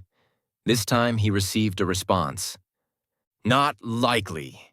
We throw down our weapons and you'll pick us off one by one." Another insult followed, this time about Jerrick's mother. Jerrick opened his mouth to shout a reply. He shook his head instead. "This is ridiculous. I'm going down there." Protests erupted from patrollers at either side of him. Not all the way. He didn't much like the idea of having to defend against 40-odd Horecs all by his lonesome, but he also felt he needed to bring this conversation down to a more amicable level. "Keep me covered, just in case." Jerrick once more signaled to the patrollers on the other side of the gorge to hold fire as he stepped through the brush and descended the slope. He stopped halfway to the goblins, his bow held ready just in case. "Send out your leader. I'd like to have words." Laughter erupted from behind the shields. "How stupid do you think we are?" Jerrick almost gave an answer to the question. Instead, he said, "You have my guarantee as squadron captain that no harm will come to whoever comes out. I only wish to talk." Still nothing. 3 other patroller squadrons are on their way here right now. I don't think you'll find them in as talkative a mood as I'm in. Jerrick heard muttering from the other side of the shields before an opening appeared and a single Horek stepped out. He didn't step out very far. "I am Captain Zokor," he said with a growl. "Captain Bur." "Speak quickly, Captain, so we can get back to it. No wasting time with this one. My men have the high ground. Yours are pinned down. Surrender your weapons and we'll allow you to leave the Simmaron. Don't, and you'll end up like that one." Jerrick gestured with his chin at one of the fallen Gaugaths, a score of arrows sticking out of him from every which way. The Horek captain no more than glanced at the dead goblin before he returned his attention to Jerrick. He made a point of smiling. "I do not know the meaning of this word, surrender." "Explain it to me." Jerrick expected but did not appreciate the goblin's mockery. Still, he indulged him. "Surrender is where you throw down your weapons and hightail it back to the Oogles." The explanation only elicited a chuckle from Zokor. "You've heard of the meat peddler?" Jerrick nodded. "He is here in your forest. He has come with carnage and dismay at his side. First, he means to destroy your precious hall. Then he will ravage your pathetic frontier town and torture its people. It matters not that the witch has betrayed him and not killed you all as she had promised, for he will find her. Woe to her when he does. Nor does it matter that you patrollers still live. Soon all of the woods and everything in it will belong to Lord Grawl. Already he has your roads. Soon he will have the hall and Homewood as well. There is no escape for any of you, and you come here asking for our surrender."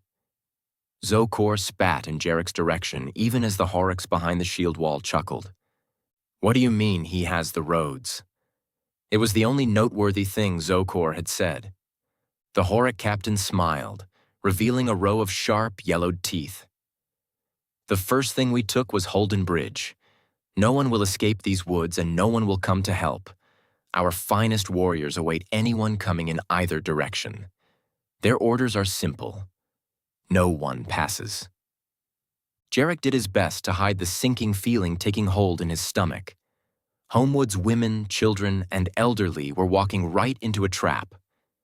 He spent no further time considering his squadron's options. They had only one. Knocking an arrow, Jerrick said nothing as he let the missile fly. The arrow hit the Horek captain square in the forehead. His body hadn't touched ground before Jerrick started to scramble back up the slope. Behind him, the Horek soldiers hollered at his back and must have let down their wall to pursue as a volley of arrows flew by over Jerrick's head. Jerrick reached the top of the ridge unscathed. As soon as he did, a patroller horn sounded, signaling the arrival of Commander Drake. "Corporal." Jerrick didn't remember the woman's name right now. "Signal to Sergeant Harsey to proceed south along his side of the gorge. We'll meet up and go from there." The woman did as ordered without hesitation. To those around him, Jerrick said, "We'll let the others handle what's left here. We've another priority to take care of at Holden Bridge." That was explanation enough as members of his squadron followed him south along the ridge. They met their other two squads about 20 minutes later. A quick summary of what the Horic captain had said transformed questioning stares into determined ones. No one spoke as they broke into a fast march toward Belkin's Way. They hoped to catch up to those fleeing homeward long before they'd even gotten close to the bridge. Instead, they found the road empty. When the bridge just came into sight, and still there was no sign of anyone from Homewood, the patrollers knew something was wrong. Before drawing any closer, the patrollers ducked into the woods. Jerrick and Harsey went ahead to scout. Staying low, the two finished their approach on their bellies, settling into a tangle of brush just behind a low rise. "Nothing there," Harsey said. He was right. There was the bridge, as wide and solid as Jerrick remembered, but no one was on it. Jerrick knew why, too. "Take a look there," he said, gesturing toward the woods at the bridge's other side. Movement and shadows on shadows, which might be the rustle of branches except there was no wind. "Someone's hiding," Harsey said, confirming Jerrick's suspicion. "They're waiting for someone to cross," Jerrick said. "Doesn't make sense to post sentries," Harsey said, "especially if you're a goblin." Jerrick eased himself back. "Might scare away the people you're trying to kill." Once they'd rejoined the others, Jerrick laid out his plan. He was a bit surprised one came to mind so readily, but with so few options available to them, there were only so many courses of action. He crouched alongside his sergeants while patrollers ringed them several deep. "Chances are we got ahead of the people from Homewood," Jerrick said. "Or they never left," Harsey said with a sour expression. Jerrick nodded at that. "Or they never left." More than a few patrollers shook their heads. Jerrick heard the words, "damn," and "stubborn" muttered. "Either way, we've got some goblins to deal with. There's a group of them hiding in the woods at the other side of the bridge. Number and armaments are unknown. We need a way to draw them out. My idea is to—" "Sir!" A patroller slid his way through the ring to its center. It was the man assigned to watch the road. Jerrick rose to meet him. "Vrannan soldiers on the other side of the bridge heading this way, sir. About 40 of them." Jerrick swore under his breath. Leave it to Vrannan regulars to show at the worst possible time. Then he realized maybe they were just what they needed right now. "How long?" he asked the one who'd spotted them. 20 seconds, sir. There's a bend in the road. I didn't see them until just now." Harsey rubbed at his chin. "I bet the goblins saw them coming long before we did. They'll be ready to pounce the moment they hit the bridge." "Right," Jerrick said. "We'll be ready to pounce too the moment the goblins come out from cover. Take 2/3 of the men and position them along the riverbank. Get them ready to lay down fire as soon as the goblins show themselves. I'll take the rest and help get the soldiers across the bridge." "Shouldn't we warn them?" a patroller asked. "No time," Harsey said. "They probably won't understand anyway. Too dense." While Harsey led his portion of the patrollers toward Stony Creek, Jerrick took the rest to the road. Jerrick barely had them in position when they heard the raucous bedlam of the goblins unleashing their ambush on the unsuspecting Vrannans. He also heard the distinctive whir of arrows flying and grunts and hollers as the invaders realized they weren't the only ones to fall victim to a trap. What he didn't expect were more goblins streaming out of the forest on their side of the bridge, but from the opposite side of Belkin's Way. They ran out onto the road, forming a barricade of steel to keep the soldiers trapped. Only some of the Horics and Imps as yet recognized what was happening on the river's other side as their comrades started to topple over from Harsey and his men's initial assault. With the element of surprise still theirs, Jerrick led his patrollers out onto the road. Jerrick dropped to a knee alongside the others. Together, they loosed a volley of arrows straight into the backside of the goblin formation. Jerrick gave the order to drop bows and draw swords and axes as the goblins on the bridge's other side clashed with the Vrannans. The soldiers hadn't had any time to form defensive lines, but most had drawn weapons. The goblin charge smashed through the first 2 or 3 lines of soldiers, but then wavered, slowed, and was stopped altogether as the Vrannans joined shields together. The wall, which was only hastily formed, was torn asunder as Horex smashed it aside and smaller imps slipped beneath or between. The larger battle broke into smaller skirmishes all along the bridge. Jerrick and his patrollers leaped into the fray. Jerrick took down a Horex with a thrust to the back, stepped over the body, and kicked an imp out of his way as he slipped into the throng. Other patrollers did the same, fighting their way through the goblin ranks in an attempt to join up with the soldiers. Captain Zokor had called these warriors Greth's finest. As a Horex rounded on Jerrick, axe swinging to take off his head and then swinging back to disembowel him with the return stroke with nary a pause between, Jerrick had to agree. Knowing if he and the Horex squared off in single combat, he'd be hard-pressed to walk away in one piece. He was glad for the presence of the other patrollers, especially the one who came in with a savage swing that knocked the Horex off balance, even as another stabbed it through the side with her sword. Jerrick took hold of the pair before they'd the chance to run off to some other part of the fight. "You two, advance with me." The 3 of them cut a path through the mass of goblins. Soon, Jerrick faced the captain of the Vrannan company. "Captain Bur, King's Patrol," he shouted over the din of battle. "Captain Forsyth, 10th Infantry." The press of battle forced them to step back. The pair of patrollers accompanying Jerrick rejoined the fight unbidden, and now stood side by side with Vrannan soldiers holding the line. "Bugger's gotten this far," Captain Forsyth said. "What's it mean for the Hall? Is it—" His expression froze, waiting for Jerrick's reply. "The Hall still stands." Captain Forsyth let loose a sigh of relief. "Damn good to hear. I'd hate to have come all this way for nothing. These goblins are only a small contingent of a larger invasion force. The other patrollers are dealing with the rest. If we're lucky, there won't be anything left for us to do when we get back. Word back home was you patrollers were all dead. I, for one, am glad to see that's not the case." Jerrick looked over his patrollers, fighting shoulder to shoulder with the Vrannans and toe-to-toe against the goblins. At the bridge's other side, Sergeant Harsey and his men were giving the goblins hell. Jerrick smiled. "That makes 2 of us." No more time for talk as both captains got back into the thick of it. The goblins put up a good fight, and while they were a match for the combined Vrannan and Hall patrollers in numbers, they fell short in skill, despite being the cream of Grail's crop. With the last goblin dispatched, the survivors took quick stock of their own wounded and dead. The Vrannans had lost half a dozen, with another score wounded to some degree. The patrollers had lost 1 and had a handful wounded, but no one seriously. Jerrick took note of the one who'd fallen. He'd make sure his name was entered in the rolls of the honored once this was all over. Wood and vines were cut and made into stretchers. Able-bodied soldiers were assigned to man them, except for the lone patrollers, whom Jerrick assigned to 2 of their own. The pallbearers and those more seriously wounded were given instructions to make for the Hall at best speed while everyone else went on ahead.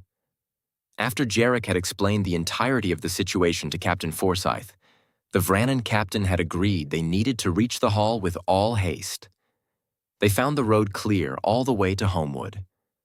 Nor was there any goblin activity at the frontier town. They learned no one had left despite the warning. In fact, the warning had prompted every citizen into action as they prepared to defend themselves. With no time to lose, the Fighting Foxes kept on for the Hall.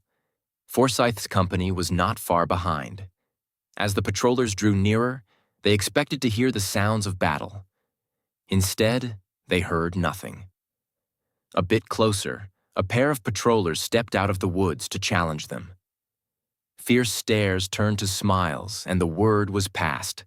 The battle was over. They had won. Jerrick saw Holly standing at the end of the road. Ash, who had a bandage wrapped around his midsection, was with her.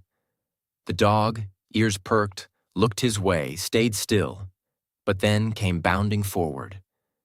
Ash passed Jerrick by as if he wasn't there, bouncing into the throng of men behind him. Jerrick shook his head as he approached Holly, who gave him an embarrassing hug before he thought to stop her as the patrollers streamed past them with Ash now at their lead. Holly and Jerrick followed, though Jerrick paused long enough to take in the hall one more time. It was good to be home. Chapter 23. The Road Ahead. Lord Graal escaped, but we all know he will come back someday. Inside the hall's great room, an informal gathering of the elders and anyone else who cared to sit, listen, or join in had convened. Smoke hung heavy in the air, and beer, brought up from Homewood along with a variety of other much-needed supplies, flowed freely. The room sang with talk and laughter and the gaiety of victory. But Jerrick, who sat at table with many others, beer in one hand and pipe held between his teeth, knew the patroller who had spoken was right. Lord Graal had gotten away in the chaos of the goblins' retreat. Someday he'd come back for another try. But not today. Jerrick got up from the table and went outside. A few called after him, but no one took offense when he continued on his way. He skirted the edge of the main celebration where tables laden with food and drink surrounded an area lively with dancing and singing. The tongues of a central bonfire licked high into the sky. Even at the outskirts of the main celebration, folk stopped Jerrick to shake his hand or offer their thanks. Jerrick rebuked no one. But he did want some time to himself, and so with Ash at his side he chose a path that led to a quiet refuge amidst some trees where an odd assortment of rocks provided plentiful places for him and Ash to sit. He still spied the light from the bonfire and heard the ongoing merriment, but it was all just distant enough it faded into the background. Soon his pipe was lit, and puffs of smoke rose lazily into the cool night air. Jerrick found the usual misty fog strangely comforting for a change. Digging into a pouch at his belt, he took out the witch's medallion and held it so moonlight cutting through the clouds above just glinted from its polished surface. Jerrick let his hand fall to his lap, where he continued to hold fast to it. Minutes passed before he heard the voice behind him. "I hope I'm not interrupting." Jerrick glanced over his shoulder at Murik. Ash bounded to the sorcerer, circling playfully as Murik stepped forward, free of his limp since imbuing the witch potion. Murik's explanation regarding his healed leg had been terse, and he offered nothing on the potential side effects he may have already suffered. Ultimately, no one pressed him on it. Murik's sorcery had turned the tide on the main goblin invasion force. Commander Drake's squadrons had peeled off hundreds of goblins, luring them deeper into the woods and away from the siege artillery. But so many others remained to guard the engines it took the sorcerer's magic to cut a path to them. Then it had been a matter of picking off the gunnery crews and setting fire to the engines themselves. Murik's sorcery had played a role in that as well, his magical fire igniting the wood of the engines with little effort. When the sorcerer's strength had finally begun to fade, strong backs and axes took over, busting axles and demolishing throwing arms. Meanwhile, Commander Drake's squadrons had fulfilled their own mission of destroying the advanced contingent and then, joining up with Holtz's company, had pressed the goblins into a full retreat. Patrollers pursued them all the way to the edge of the mountains. In the resulting chaos, the meat peddler had gotten away. After satisfying Ash's need for attention, Murik nestled himself amidst the rocks opposite Jerrick. Like all the others, Murik had washed and been given fresh clothes. The wizard had opted for the characteristic leather breeches worn by all patrollers, but instead of their hardened leather armor, he selected a soft, long-sleeved shirt with billowed arms. He added his own vest and dark blue cloak, and his staff was ever at his side. His blue-black skin blended well with the night, and his rust-red hair was combed and parted at one side. "I have recovered those belongings I deemed pertinent from the witch's house," Murik said. "The structure itself is no more." Following the battle, patrols had reported seeing him on his way to the old hunting lodge. On the way back, folk had spotted a wagon rolling behind him, seemingly of its own volition. Jerrick nodded, but said nothing. "The druid stones I shall take with me. They will be kept safe." He'd had them in his possession since they'd left the caverns. Jerrick shrugged. "I don't think anyone cares what you do with them. as long as they are taken far from the Simmaron. Murik smiled a faint, brief smile. Holly told me you mean to leave soon, Jerrick said. Where will you go? I intend to take the witch's belongings, including her books and journals, to a place where they will be safe from ill use. After that, home. Isia? Yes, long has it been since I have seen my family or walked the lands of my people. It will be a welcome change. A rustling from one side of the rocky grove caught the pair's attention. Kara, followed closely by Holly, emerged from the dark. The two women strode up to them but did not sit. Like Murik, both wore new clothing, dark cotton breeches with blue tunics tied at the waist. Kara's auburn hair fell freely past her shoulders, while Holly's shorter tresses were decorated with flowers given to her by women of the hall. Kara's arm remained in a sling. Nothing had been broken, but she'd bad bruising from her battle with the Gaugath. Also, she still wore the charm given to her by young Jezebel of Homewood. In the aftermath, they had located Jezebel's father, who was alive and well despite his ordeal. It remained only to reunite him with his family. Kara spoke first. I do not wish to intrude, but... Jerrick waved his hand through the air. Sit. Holly made to do so, but hesitated when Kara remained standing. Jerrick and Murik looked upon the night with curiosity. Something stands between us, Kara said, directing her gaze at Jerrick. Something which demands resolution. With one swift motion, and with her one good arm, Kara drew her sword. At sight of the naked blade, Jerrick pushed farther back on the rock. What something? Kara's next move both surprised and embarrassed him. She went to one knee, presenting the blade to him hilt first. I apologize for drawing my weapon on you, Captain, she said, her head bowed. I acted rashly. For that, and for misjudging you, I am sorry. Jerrick stood, remembering the incident following their escape through the forest. I don't think that's... think nothing of it. Heat of the moment and all. Why don't you get up off your knee? Kara remained where she was. My honor demands I grant you a boon, assuming you accept my apology, of course. A boon? Jerrick asked. That means a favor, Holly said.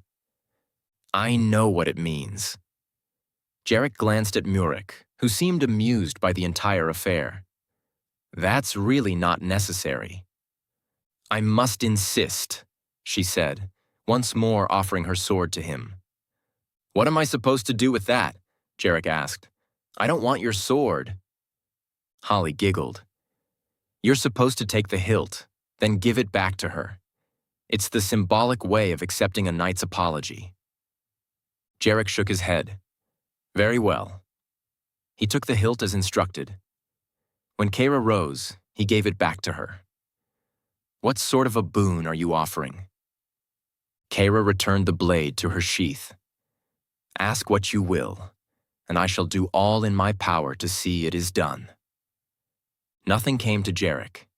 With all eyes on him, he started to feel foolish, so he said what seemed the easiest. How about if, in the future, I need your help, you'll... Done. There was no hesitance, only immediate acceptance. Jerrick felt he knew Kara well enough to know she meant it. Now, Jerrick said, will you sit? Kara looked at Holly, who in turn looked back toward the light of the bonfire. Holly is eager to return to the festivities. Apparently, there are two who wish to dance with us.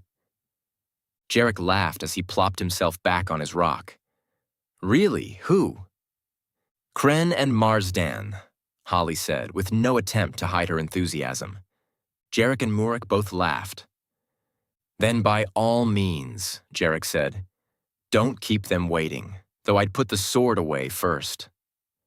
Kara flashed an annoyed look their way, which quickly turned to a smile, and soon all of them were laughing. When the gaiety subsided, Jerrick said, we'll join you shortly, just in case your dance partners are not to your liking. Kren and Marsden were young, Jerrick's juniors by a good 15 years.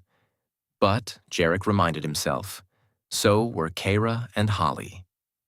Holly turned and immediately headed back toward the hall, while Kara rolled her eyes and followed. Soon they were gone from sight. Jerrick looked after them for a time. "Holly's doing well," he said. "She was pretty badly shaken, but she's stronger than she looks." Jerrick kicked at the dirt. "She told you about the priest?" "Yes," Murick answered. "Parthen, a priest of Sarengrave, his soul bound to the well by the druids. An effective prison, I think." "You believe her story? Or rather the priest's?" "Some of it. Like all things, I venture there is more than meets the eye there." Before we left, I swept the cavern and the surrounding woods for his presence, but detected nothing. The boon he requested of Holly, freedom from the well, apparently was indeed fulfilled. What he did for you and Elia counts for something, I suppose. What exactly did he do? Murick thought a moment. Provided guidance, steered you away from that dark place in your mind and heart, which each of us possesses in some form. It was a clever spell. I will grant Ceres that much. By forcing you and Elia to fully embrace that dark place, your subconscious minds were at extreme risk. With your minds gone. Murick made a show of situating himself better on the rock. But enough of that. What are your plans now? Jerrick thought a moment. To stay here for a while. I still have a lot of catching up to do, and I want to help. There will be plenty to do. Thomas wants me to stay on as squadron captain. I have to admit, the thought is intriguing. Murick nodded. But you are anxious to be off, to learn the secret of the medallion. Jerrick had slipped the token away when Kara and Holly approached. He drew it forth now, holding it so they both looked upon it. I don't suppose you learned anything about it. Only a little. The witch's journal mentions a coven, 12 other witches to whom she had pledged her loyalty. Given what I know of Ceres, this arrangement was likely only a convenience for her. Perhaps she hoped to share in their knowledge, or gain access to forbidden secrets beyond her immediate grasp. Whichever the case, she wrote enough about the well, without mention of other witches, to convince me she acted alone. However, there was a sketch similar to your medallion on one of the pages. It will take me a little while to decipher the meaning of the text beneath it. But you think the witch who cursed my family may have belonged to this coven? Murick shrugged. I don't know. Perhaps.